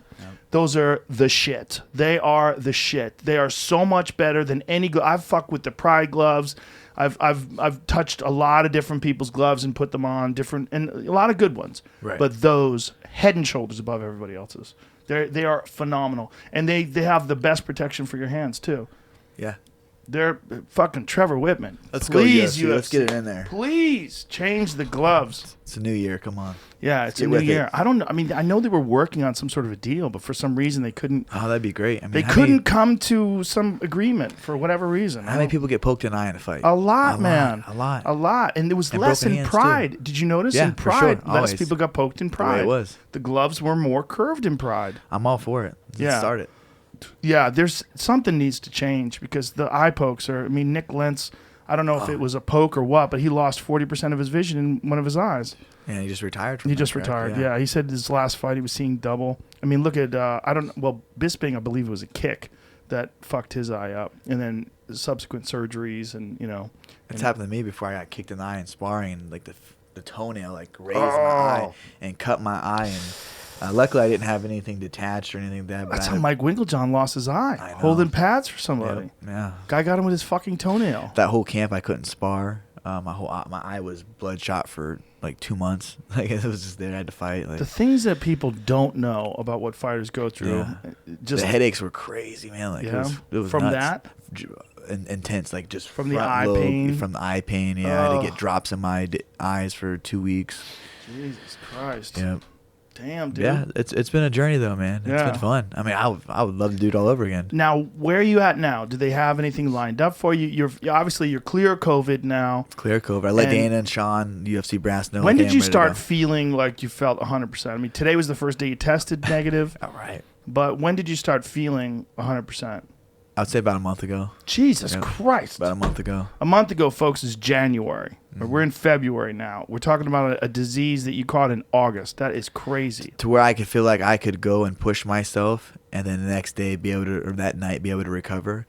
So you were a good 4+ months just wrecked. Horrible, yeah, and trying to just work through. I still work through it. You know, I was third still of a riding year. the bike, still doing my strength and conditioning individually when I had the COVID, or you still had the symptoms. They have all kinds of studies say you're only contagious the first 48 hours, this and that. Like I would just 48 hours? I don't know. I've read up and done so much studies on what it Really? is. I don't think that's true. Yeah. I don't think that they just changed their.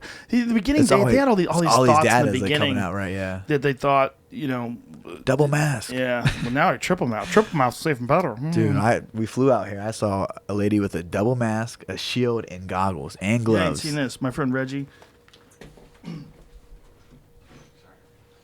My friend Reggie Watts turned me on to this. Look at this. Come on, son. Am I upside down? No. Is this the right way? Yeah, there's like head. Yeah, You yeah, sure? you got it. There's a pad up for the Oh, forehead. okay. Come on, son. How about this? Dude, I need one. Where's Reggie at? Let me fly home. I don't want to experience COVID again. This is I don't think you're gonna catch it again, right? You Probably must not. have mad antibodies. But then, Maynard Keenan from Tool, he got COVID a second time. Bad. He had it bad once, and he got it a second time.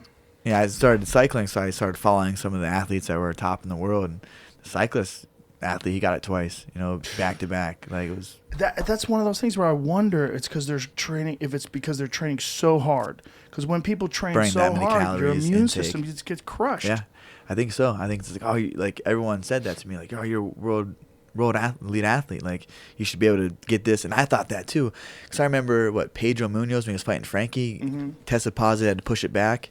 Like, he's getting ready to fight. Like, he had no symptoms. Like, he was good. Like, Yeah. he was maybe asymptomatic maybe, but then he pushes it back, a month or so, and he's still fighting. Like, Gilbert I guess, Burns, the same thing. yeah, He I was guess supposed to everyone's fight Kamaru. everyone's different. Sometimes it attacks you differently, but I truly believe that mine stemmed from the kidney infection, breaking my body down with the damn antibiotics. Sure. But what was I supposed to do? Did other guys in the gym get it? There's a few, not like a huge outbreak, outspread of anything, a handful here and there where we closed down for a week. And how did most guys? What was their cases like? Not what I had. Mild, I mean, very mild. I honestly don't know. I mean, I could probably just stem to that, being on the antibiotic. And when you're on antibiotics, it's not good. It's not No, good for you. it's terrible for you. I had to do what I had to do, though. The recovery from that is rough too, because your body just does not want all that stuff in the system. All those antibiotics, they kill the good bacteria too. They Man, kill. I was feeling horrible. Yeah, To it's where I wasn't rough. even drinking coffee. My stomach was so upset I couldn't even drink coffee. I love coffee, Dude, I had staph once. The first time I got staph, I had it, and they put me on some heavy antibiotics. And boy, what did that give me so much respect for people that have fought on antibiotics? Because I never realized how bad it wrecks you. I never Luke Rockhold won the title. He beat Chris Weidman on antibiotics, which is fucking insane. Right. When you do antibiotics, and I felt like my head was filled with cotton. I was like, Oh, it was horrible. My yeah. whole my body was weak. It was like Every punch I got hit in training and just little things, I'm like, oh, that shit hurt way more than it should have. You know what I mean? This was like, it was all fragile. Terrible. I was like, man, just give me a tampon. I'm get the fuck out of here. I'm being a bitch right now. So now you're clear, and now what is do you contact the UFC and say, hey, I need 3 months? I need what do you say? I told Dana that I'm healthy. Sean, Ali, I'm keeping good, good communication with them. I got a relationship with them outside of business and friendship, but when it comes to business, I let Ali go in there and do that stuff. I told him, man, I'm ready. I like to fight Jose Aldo. They told me I had a title shot. I'm not gonna wait till 8 months and see what the flyweight division is gonna do. I'm healthy. I want to get in there and fight. I want to fight 2 or 3 times this year. Jose Aldo is phenomenal legend. A lot of respect for him coming off a big win. He was right there fighting for the title the fight before. You know, I think that's a great fight stylistically for me, and it gets me up. It gets me hungry, motivated. I'm going to fight a legend. He's at my weight. I get to fight Jose Aldo. I get to stay at 35. The Is that great. the proposed fight, or is that what you're wanting? That's what I'm wanting. Ali told me that everyone's for it. Dana just has to make the fight. So, how many months would you need now, knowing that you're over the illnesses? I've been saying just April. off April. I've been saying April, Okay, and so I just just a couple Ali talked to months. me yesterday and said, you know, maybe May. I said if it doesn't happen April, May, like we got to move different opponents, and I'm ready to fight. You know, But you want him because he's a big name. big name, firmware champion. There's a lot at stake. I like the stylistically fight. You know, and this is looking not past him. But if I'm going to fight Aldo and I still have the title shot at 25, which they've told me, but obviously rematch, and I'm for it. I want to fight for it. I want to earn my spot like I did in the beginning to be a champion. You know, What would you prefer? I mean, what if Moreno gets injured, and they say Figueiredo wants to fight you? Done. Would you prefer that, or would you prefer the Aldo fight? Either fight. I just want to fight. You just want to fight. Any fight, to be honest. Any fight that makes sense to me, makes sense for my career, where I'm going. And if I'm having the title fight after, you know, whoever is declared winner, and say Moreno's a striker, you know, Figgy's a striker, Aldo's a striker, it's not I have to get ready for a different camp. I don't have to get ready for this jiu-jitsu savant or Well, Figueiredo's a jiu-jitsu savant too, man. Bro. That motherfucker's got a guillotine. 100% 100% takedown defense. I would love for him to try to take me down. I'm gonna box that fool up. Honestly, I'm so, you know, I'm confident. I'm confident in that, and especially after watching that fight. Confident. After watching that fight, I'm telling you what, if I hit him as many times as Moreno hits him, he's gonna be face down, ass up. He fought almost like Moreno had no business in there with him, and think Moreno does. Moreno's tough. He's tough as fuck. He's tough. He's a gritty tough dude, as like we fuck. talked about earlier. Yep. He's gonna keep coming. You're gonna have to knock that dude out and stop him. But He's what a gonna keep fight coming. that was! It was because of the way he fought and the Moreno style. I think he Wow. exploited a lot of weaknesses. The takedowns, the punches on the breaks, the kicks was really what was stood out with me. He was blitzing with the hands, and you know, Figgy goes down with his hands, and those kicks were coming. You know, he was catching, getting caught with the kicks. He got hit with a lot of stuff that's. I feel like I'm better, faster, stronger than, and vice versa. Figgy, you know, if I'm fighting Moreno, you know, he's. Well, it'd be he's interesting to see you at 25 because you'd be really big. You'd be really big for that weight class. I feel Figueiredo has been at our gym. He's a big dude. He's done 2 or 3 camps at our gym, Team Alpha Male, with Brazilian connections that we have. That fool's bigger than me. Yeah, You know he's what I mean? big. He walks around bigger than I do. Well, he is fucking shredded when he gets correct. down to 25. And he's missed it before. You know Yeah. what I mean? So He missed it for the title when he fought Joe Benavidez the first time. Yeah. yeah, I mean that just shows you where you're at. You know, you're cutting all that much weight.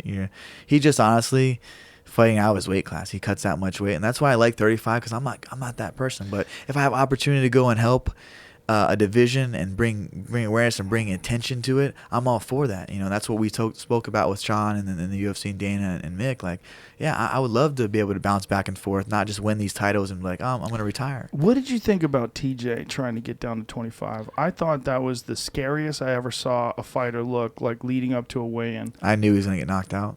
Did you? I knew. Because he was just so I think depleted. Monster sent a video of him doing this. I'm just like, his neck was just too His frail. face. His face, neck. He had no fat. No fat at all, and He was clearly like eating his muscle tissue. for sure. Like that was not healthy. And TJ walks around bigger than I do. You know what I mean? Mm-hmm. About 10 pounds. And TJ's probably 55s. When it was cutting down to that. to 35 and then made it all the way down to 25. Exactly. That training lab that he works out with, Cavillo. yeah, I'm fascinated by that guy. It's really interesting because they've got it down to a science, like everything from your nutrition to the cardio, all the different types of workouts that they do. Yeah. And the guy does everything out of his fucking garage. Out of his garage. Yeah, that's awesome. Pretty wild. Yeah, it seems like his work. I know my buddy Lance Palmer. He trains with Coach Cavillo and speaks highly of him. He works out. It's structured for him. He has his program. He's in Jersey. He can do the training at home and do it at his house. When he's in Ohio.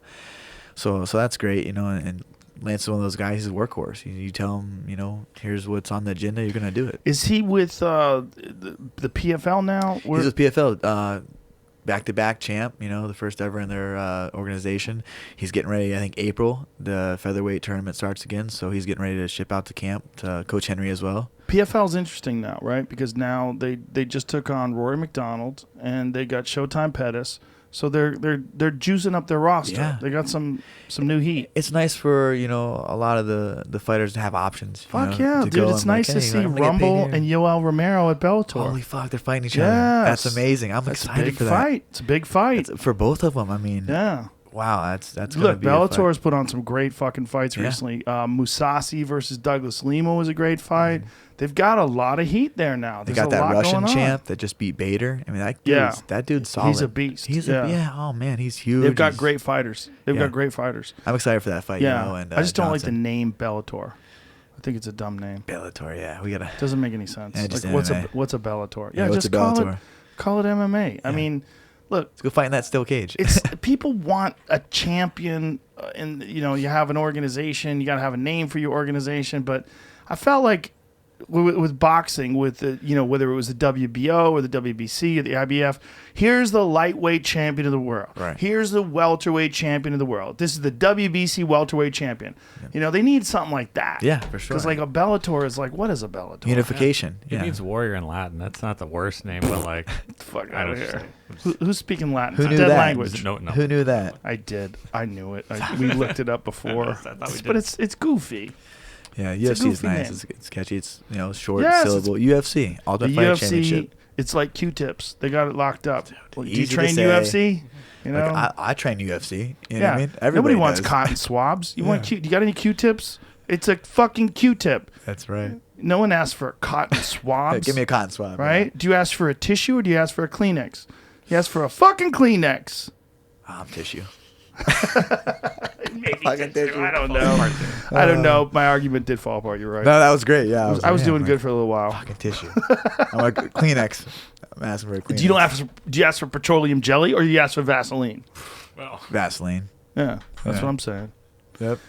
It's just the name UFC means so much. It's like I don't care how big the XFL NFL. gets. Yeah, the NFL, UFC, the NFL, NFL. yeah. Like that's. NBA. Yeah, it's like You grew up watching that Yeah. shit. It's like UFC. You have Yeah. yourself there, and everybody. It's Liddell's, Latitos, like that. They branded that. It's this huge. weekend. I'm flying to Vegas for the fights, and I'm fucking pumped. Kamaru Usman versus Gilbert Burns. man. That is a wild fight. I'm pulling in that fight. I'm really pulled at it. I like both dudes. I think both are great assets.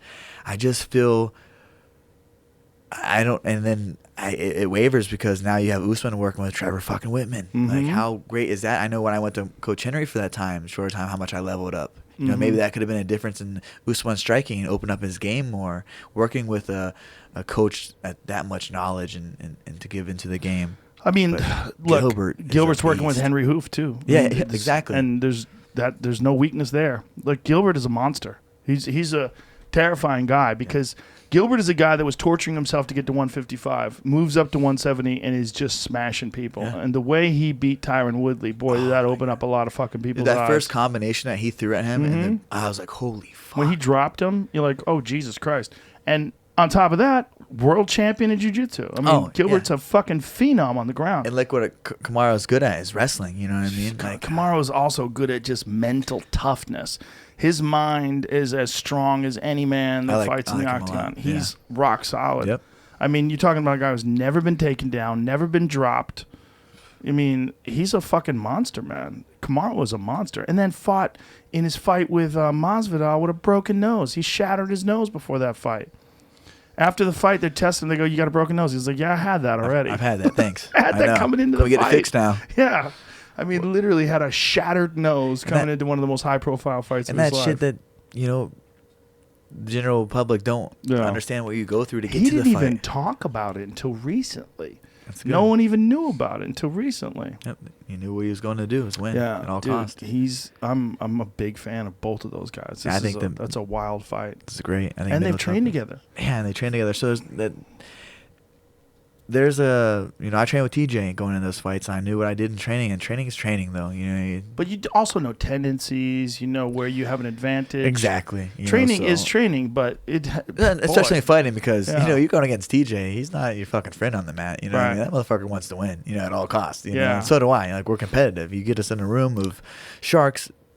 You want to be the top shark. You want to be the cream rises to the top. That's what I think. Everyone at our team is so good. And we just level up with each other, because if you're the guy in the room pushing the pace and you want to be that guy that's the man, the other guys are going to, the room elevates. Do you ever run into him since then?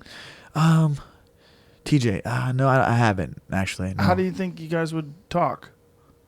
Do you think you would, or do you have any animosity? No, I him? don't, man. You know what I mean? Like, that, like I said, I feel like it's a lifetime ago, and I was just a different person with the approach of everything. And, I feel like we've both probably hopefully grown from there. I know he's had his, stuff to come over, with the testing positive for the EPO. 2-year ban. 2-year ban, a lot of... And all eyes are on him now. You can't fuck up now. And then if he falls off, like if his performance is off, or if people think that he's not the same fighter, then they're going to call into question his legacy. Well, same here. I was the undefeated world champion, Right, but you didn't cheat. I didn't cheat, but I fell off. Right, but I started losing fights. But there's a difference. Right. There's a difference. What I'm saying is, like, the real problem with someone getting caught for performance-enhancing drugs is now the public is looking at your next performance. And, look, if a guy takes 2 years off and comes back, you're assuming there's going to be a certain amount of octagon rust. But maybe. Means some guys don't have it, some guys do. Yeah. But if a guy comes back after a 2-year ban, and he was banned because of performance-enhancing drugs, and then there's a drop-off, then people are going to be pointing a finger at you. Well, then it's going to be that'll just be a case rested with, knowing that he was on that the whole time, and just now got tested for, USADA's great, all for testing. But, dude, we're pissing in a cup. Like, you know how hard it is to test for EPO? Like, come on. I don't know how hard it is, because I don't if you listen normally to test for it. Yeah, they don't. They don't normally actively test for it. It's extensive testing. It's expensive testing to do. So why are we getting tested?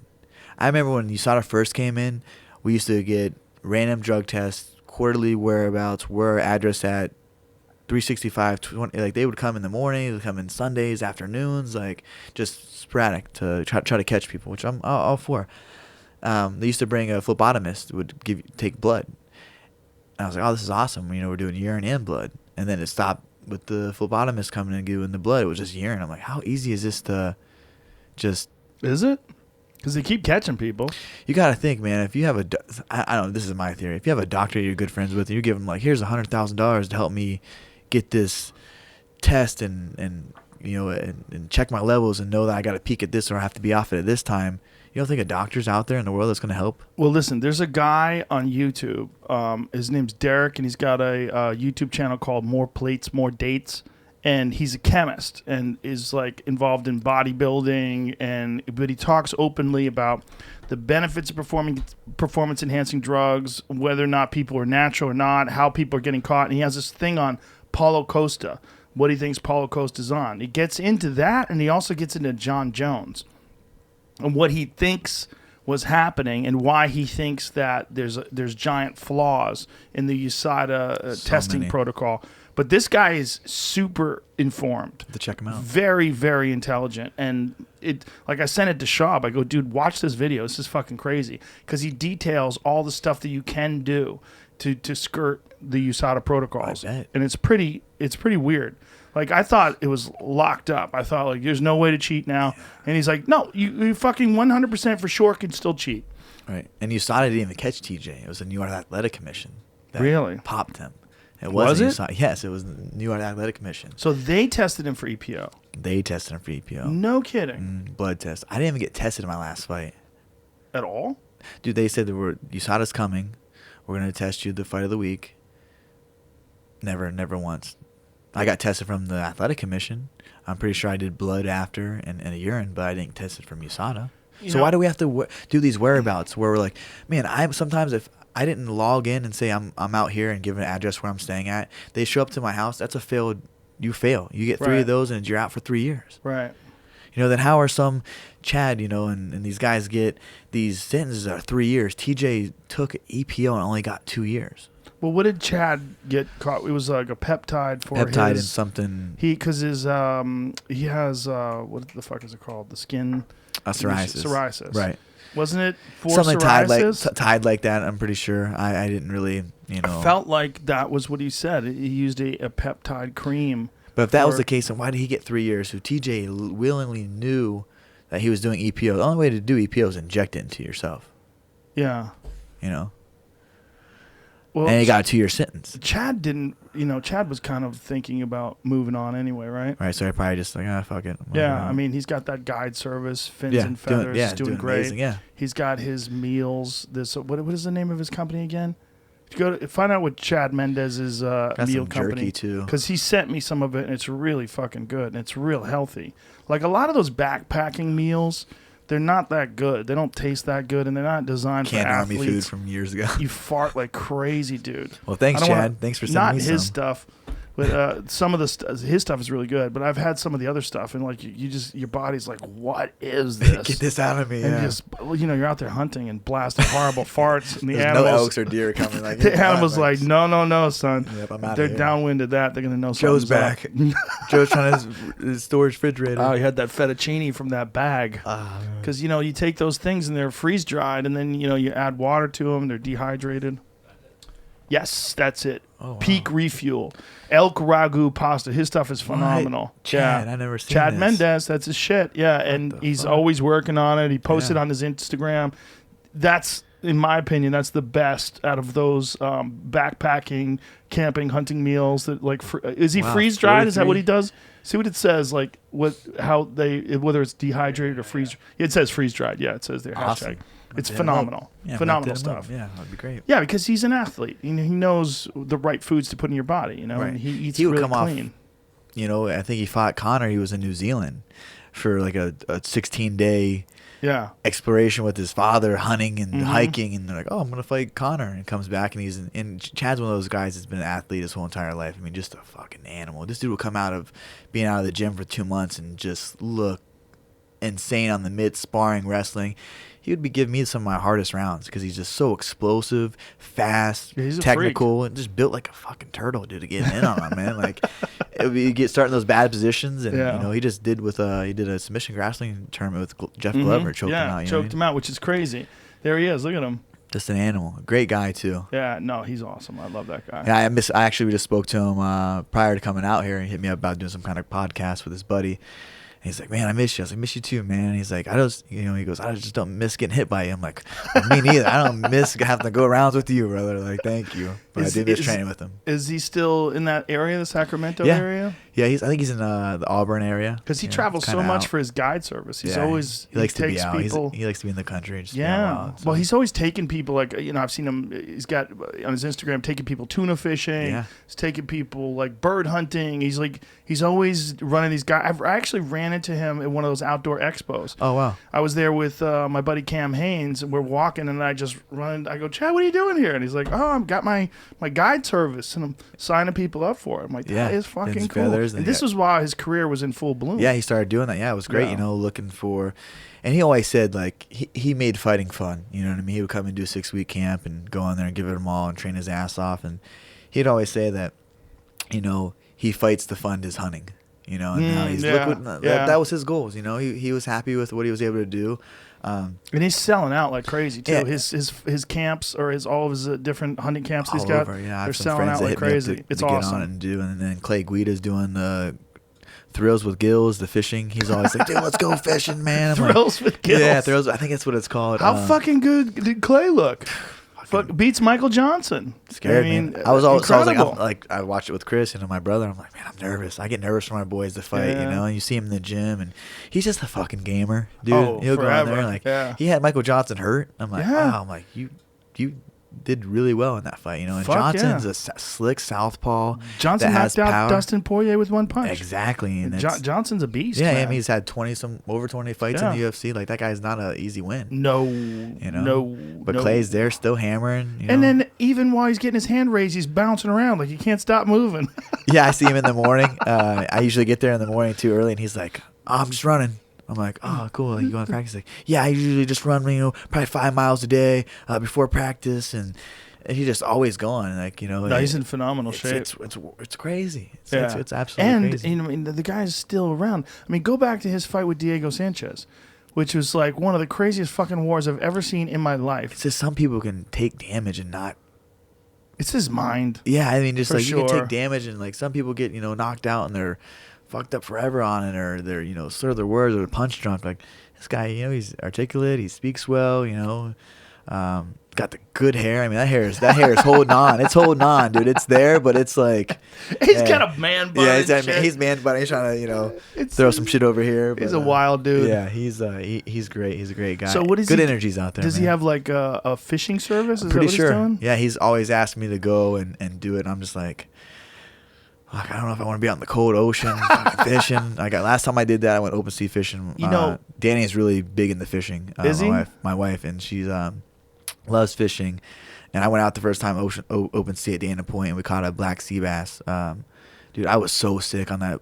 I took Dramamine before. I just can't. Oh, do you it. get seasick? I was like, let's go back. So, Clay took a job as working in Alaska on one of those crab boats, like you see the world's deadliest catch. Yeah. He did that shit. don't surprise me. He did it for the adventure.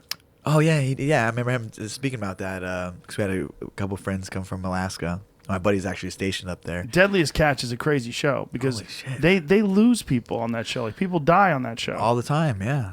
Yeah, I mean crab's delicious, but it ain't that delicious. It's not worth. Yeah, it's a mess. They open that damn thing up. It's crazy. It's like those cages and everything. You're cages, yeah. constantly wet. But they make a fuckload of money. They go out there for a few months and they make a shit ton of money.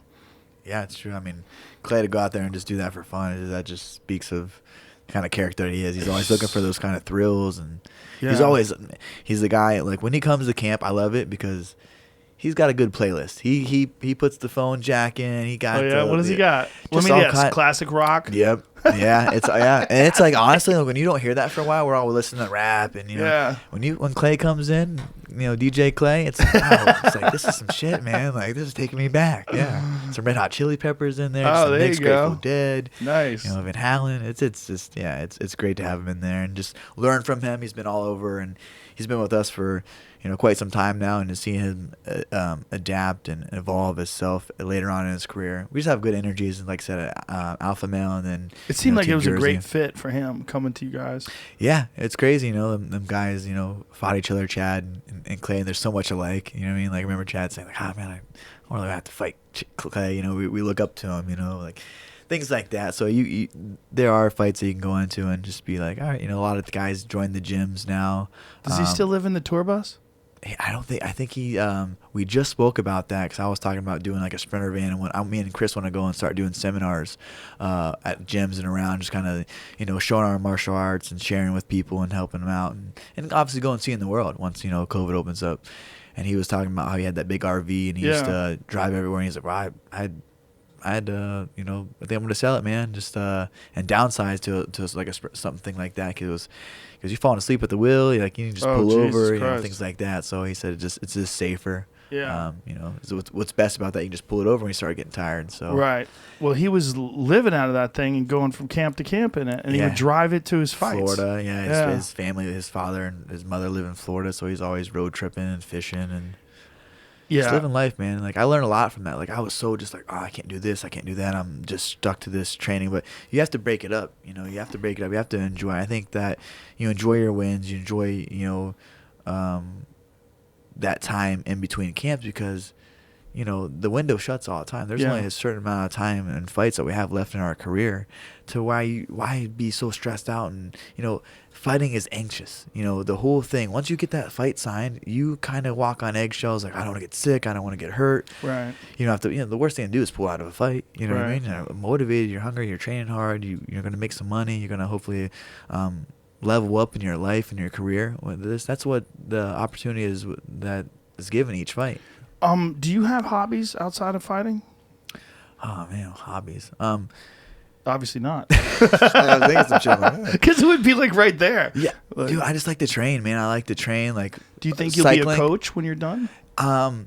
I think more and more that I'm in the gym and I kind of go and just watch sparring or watch the classes, I like to help out like some of the younger guys. I don't know if I have the patience. It's like, man, not every great fighter is a great trainer. I don't think I can. Like my uncle is a great trainer, but he's a horrible coach. Like, he's a horrible coach, but he'll train the shit out of you. Like, he'll train you. He'll have you hitting the tire and doing little things. You know. Why is he a bad coach? I don't think he has the. He's like, if you suck, he's like, I don't know how to fucking work with you. He's Well, like, he'd be man. a great trainer for people who don't suck. Yeah, exactly. So he wants Yeah. to come and work with, like, we're in a small town, so he's trying to. I'm like, you got to build, you got to groom these fighters. Like, hard. how many times have we used to work? I used to get so frustrated with him as a kid, 13, 14 years old. He used to make me just work on my jab. He'd tape my fucking hand in my head and just work on my jab. And I got a really good jab, a stiff jab. I have different angles off it. And we'll just get worked through the frustration. You know what I mean? But it's like, dude, we got to this point because we worked through that. Like, you got to do the same thing. And some people just don't have the grit or the Right. tenacity or the, to go in and work through that. So he's just like, if you're not good, like, I just don't want to work with you. I don't want to waste my time.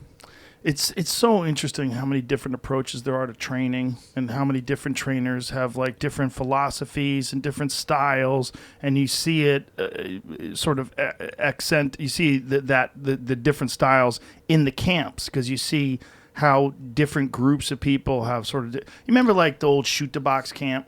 They were just fucking berserkers, just wild people. Come at you like a kamikaze. Oh my God. It was like Wanderlei Silva just that with camp was known for being savages. fucking kill you. And Alpha Male, right? Alpha Male's known for being a wild camp. I mean, you guys have all like some of the best lighter weight fighters in the world, some of the best guillotines in the fucking sport. You know, I mean, it's interesting how camps and different groups of people sort of take on like a persona, and they have like a style that comes out of these places. Yeah, the Jersey guys, with the spinning shit. The Jersey guys are weird. Like what Mark Henry's done is really interesting because he's worked with so many different kinds of guys. Yeah. I mean, he's got a fantastic group for sure, but he's worked with so many different kinds of fighters. Swab, Usman's been up there. Like, Rashad was the first person to tell me about it. Rashad was up Rashad there. pulled me aside and he said, man, the guy's a genius. And he it's said he had all these notes, pages and pages of notes, and they would change with every camp. He like knows all the different codes. He knows what I'm doing before I would even throw it or do it. And like, it was crazy. And I was just I think he would just study my fights and the way I moved. And it's funny, I was sparring with Frankie a lot. And I feel like me and Frankie are similar. I think Frankie's a little bit more of a combo striker. Regretted, but we had a lot of the same codes, so we're sparring each other, and me and Frankie are just feinting each other. I'm like, is that my code or is that Frankie's code? Because we're, coach is calling it out. Right. Just crack him, like, and sometimes, coaches. Are you gonna? I'm sorry.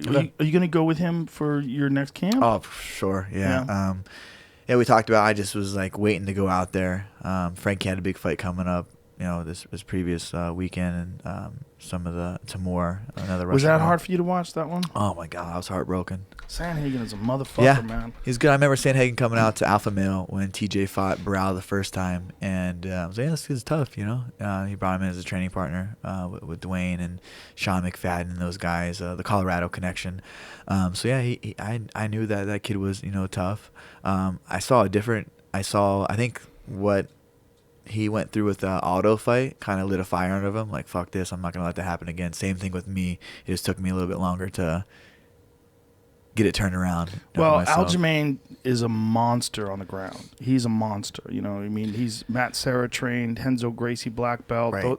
That group of people, like the grappling level out of that team, out of New York and that area, all those Danaher, Renzo Gracie guys, fuck, that level so high. Yeah, it's great. Those guys are so goddamn good on the ground. There's so many good guys on the ground, and you saw it with Aljamain. Yeah. When Aljo got him on the ground, man, he just wrapped him up and strangled him quick. I don't think Corey is ready Not for for that. that. No, not for just his body. Like, you can, watching him, like, be a potential fight. Like the kid a lot. Could be a potential fight. So I'm just watching him backstage. I just don't think that he was ready for that kind of prime spot. Like, holy shit, I win this fight, I can be fighting for the title, And it's, I think they just made a mistake. Aljamain capitalized on it. But if I feel like stylistically, that's a bad fight for Aljamain if it doesn't get to the ground. Corey, throws long kicks. He stays rangy, and Aljamain kicks a lot and goes back, and that's the last thing you want to do. Look what happened with Marias. Yeah, I mean, he got but caught. He's leveled. He leveled up. I'm not taking it away from. Excited for the Jan Piotr Jan fight. is, yeah, that's a really interesting fight. That's a really interesting because Jan is so solid. We'll see how good his wrestling is. I think Funk Master is going to try to, For sure. utilize that as you should. That's something that was not shown in Peter's fights where he does have wrestling. Just like when I fought Cruz, like, could I go 5 rounds? There's these unanswered, unknown questions, unanswered questions that will get solved in the fight. That's a great thing about fighting. We're going to figure it out. Well, that division is so hot right now. That 135-pound division is on fucking fire. It is. And you're right in the heat with this Sunsao knockout. I mean, you're right back there. Top 3, next, win or so, puts you right back in that title shot, So Jose Aldo is what you would like next. I would like next. But you're open to any of these I'm ready to fight. Right? Joe, when you're feeling it and you have this this drive back, and I don't even say motivation because motivation comes and goes. Sometimes you're motivated, sometimes you're not. Just the drive. I would say being driven, a driven person. Right. So that drives back. Like I'm excited. I'm excited to see what I can do. I have my camp. I have my coach. I have a lot of shit going on in my career that I'm worked for and used the opportunities and able to travel and be away from the family. I know my son's getting taken care of when I'm away. So that's a huge mind over matter thing. Like he's good. Go focus on what you need to do. Right. Come back and and reorchestrate camp, and so I just feel like everything's ready to go. Like I'm ready to flip the switch, get in that fight camp. I want to be sharp. I think that outside training camp is great. You work on a lot of things that you might not work in camp, but in camp is where you get sharp. Your skill level rises. You train smarter, obviously, because you can overtrain outside of camp. You're like, I'm just gonna take tomorrow off or do a recovery day. Inside of training camp, I love what it's blinders. You're just focused. And that's what I want to be at right now in my life. The sport is so fascinating to me in that it's constantly evolving, different approaches, and one of the big things now, probably one of the biggest techniques ever is the low calf kick. It is fucking bananas. Yeah, I utilize it a lot. I do a lot of I kind of modified it with the Sanchai. Sanchai goes down and kind of kicks up. I do a kind of hand plant 360 sweep with the leg. I feel like it gets me out of range. I'm not countered a lot, with that kick, and it's quick. I feel like I'm really quick in the transitions if case they were trying to to take me down, and I've utilized that a lot. I think what happened in a lot of the first fight, I came out and kicked a Sunsao right in the leg super hard. It was in the beginning when you guys were talking, and I noticed that hurt him. Like I noticed that his body language and his movement. If you get kicked and you don't move right away, like, all right, that feel that. Oh yeah, and just the eyes. A lot of things I hit him with, I could tell. But that calf kick is crazy. There's no bone there. There's nothing to help. You can't really check it. Isn't it crazy how long it took for that to be a factor? Yeah. I mean, all of a sudden, I credit Benson Henderson. I think Benson Henderson was the first guy to start implementing it in fights in the UFC, but he didn't have the same effectiveness. Right. I don't think we really saw how effective it was until I wonder who it was. Who started using it where they really started making it? I don't know. I'd have to go and watch some tape. Right. Figure out who the guy was. But now, Jesus Christ. I mean, it's Justin Gaethje's the master of it. Yep. Dustin Poirier and him had that crazy war, and a lot of that was low leg kicks. Yep. And now Dustin fucking Conor up with those low leg kicks. I mean, Conor was done. Yeah. In that second round, you could see him with that wide stance, heavy on that front leg, and because they're both southpaw to southpaw, that front leg was exposed, and Dustin was just smashing it. It took all his power away, all his motion away, and after a while, he just couldn't take it. And that's what me and Chris were talking about earlier. Throughout the training, he's kind of taken over my kickboxing and flow into the takedowns as well.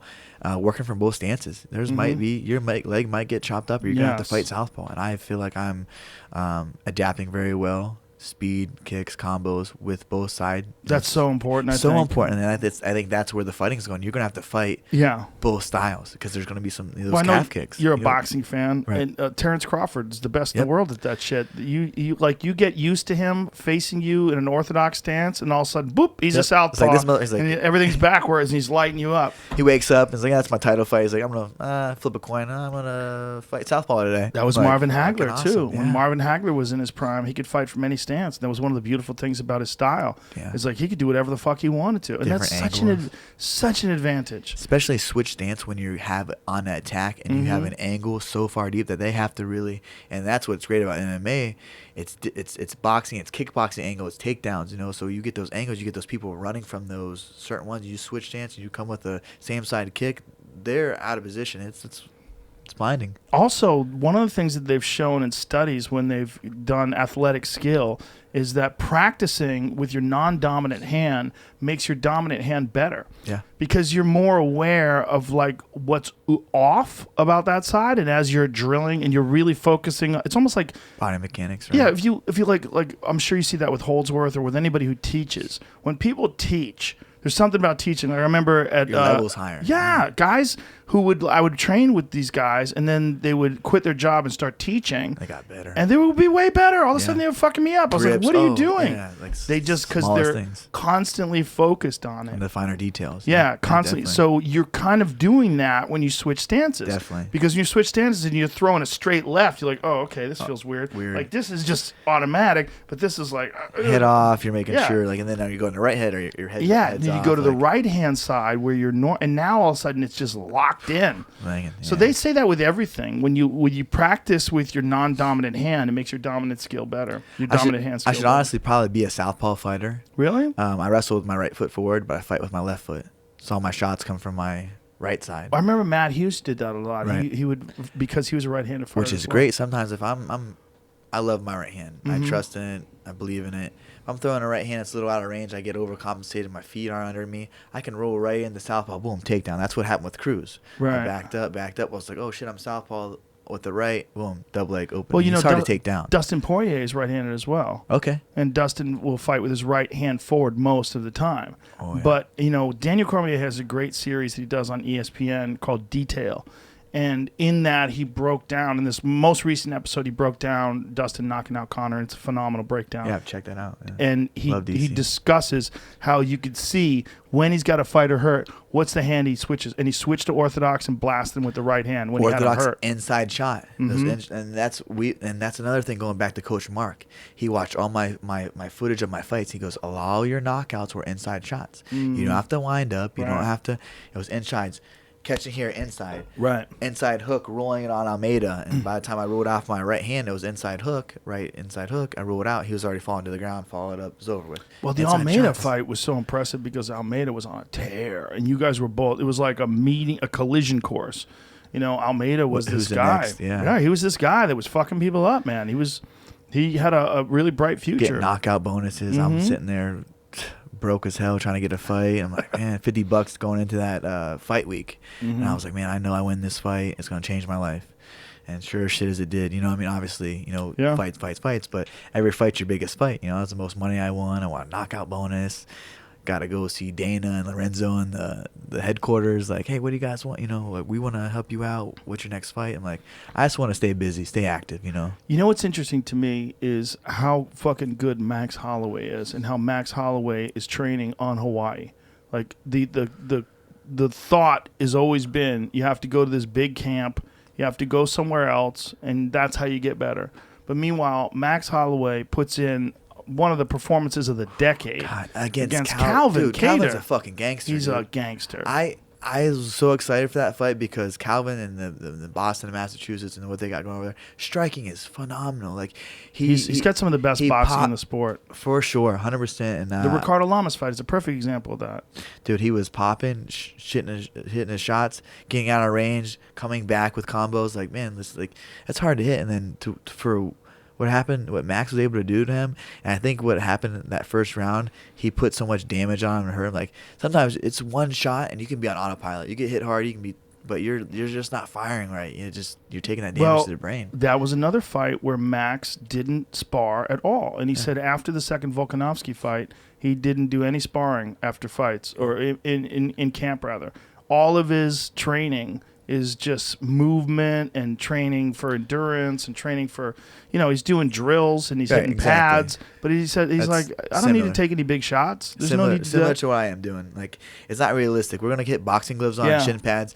You're gonna throw a kick. I'm gonna be able to block it with these big ass gloves. We have small gloves that are coming over top, hitting you in the head. Like that little placement saves you. Well, my friend Kevin Ross had an Instagram post recently about the importance of technical light sparring for Thai boxing. And one of the things that he said is like with the Thais, they do a lot of this like sort of light Knee tap punch. sparring, and that's where you work on things because you're not worried that someone's going to take your head off, and that's how you get better skills. Right. Also, no impact or no shin pads, no knuckle pad. So you get a more realistic understanding of placement of where you're going to be when you and it's like being able to play until you're going to develop that timing. You're going to develop and. So many guys think you just have to go to war all the time, and that every time you spar you go to war, but it's not wise.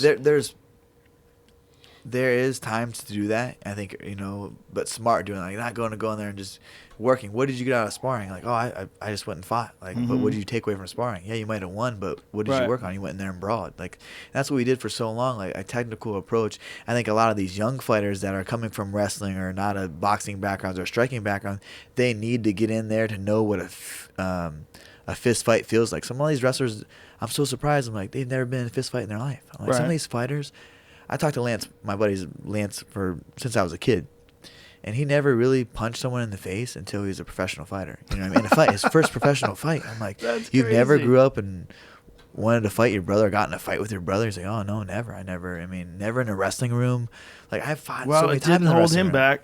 Exactly, he's a bad motherfucker, but he has that work ethic since he was a kid, and he got in there and thrown to the wolves of sparring, and now it's technical. I think there's people that you do that with, so that you have that urgency. Like, dude, I'm getting my ass kicked. I better formulate something, and work on something where I need to. Like, and Lance is great. He uses wrestling to take it where he can dominate, and that's where his strong point is. He's got great cardio. He's strong as an ox. He's a beast. Yeah. Yeah.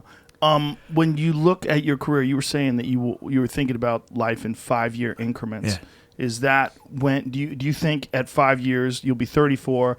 Is that when you're thinking? Like you'll assess where you're at in your career, whether or not you want to keep going or retire. Hopefully, you'll be the champ then. Right. Like, do you all have these variables? But yes. Do you have these goals set in your head, or what you like to accomplish? I do. I feel like my next 3 fights are kind of lined up. Obviously, that's kind of out of my control, but in my control with the UFC. Works on it like Aldo, then either Peter Yan or whoever wins it. It's kind of optional because if I fight Aldo. Right there, I have a claim on 2 fight. I knock him out. 2 fight win knockout streak. I can be next in the line for the title shot. I know Corey's up there. If Corey wants to, get in there for the championship, it's not gonna fight till July. Who knows? We can fight in the meantime. I want to stay busy. As long as I'm healthy, I want to stay busy. I fought 4 times in 1 year. I went from unranked to world champion. I feel like I can do that better now because I've known what to do, how to pull back, how to train, how to recover. Right. COVID was just a fluke thing that just took over my body that had me sidelined. Like if I didn't have COVID, who knows what would happen. Right. It's the past, but we're focused on this. But well, it makes you appreciate your health now, though. Oh my gosh, I literally thank all the first responders and the nurses and the people that work through my stuff, in Jersey, and they were just so helpful. And then all my doctors, like I'm like, hey, I got this. I'm just making sure that I'm healthy because I know what I'm going to do in camp. I want to tear my body down. I want to give myself every opportunity to go in there and fight and level up and better my life, better my family's life. And I know how to do that, and that's through hard work, but working smart. Do you know when you're going to retire? Do you have it in your head? Dude, I've honestly not even thought about that. I kind of take one fight at a time, but obviously you have your next. I've learned throughout my life, like when I won a state title, I got there and I was like, man, what's my next goal? I won the world championship. Right. What's my next goal? So to have these high goals, but then also have things that you can bounce to next. So I haven't really thought about retirement. I still feel like I'm just learning in this sport. I feel like I haven't even hit my prime. I feel like I'm just getting my style of fighting together, my coaches and my team, and I feel like the next 5 years are going to be some of my best performances, mentally, awesome. physically, emotionally, inside the octagon, growing outside of the octagon, and I'm excited for this ride. I'm very, very, very excited to get back in there. Both divisions are great, so I have options. You know, that's good thing. I'm sitting in a good spot. You're sitting in a great spot. I'm excited to watch, brother. I can't wait to call your fights again. All right, me either. Well, thank you very much for being here. Dude, thank you for having me. Welcome. Thank you. And I can't wait to see you again, brother. Thank you very much, man. Always a pleasure. Always a pleasure. Goodbye, everybody.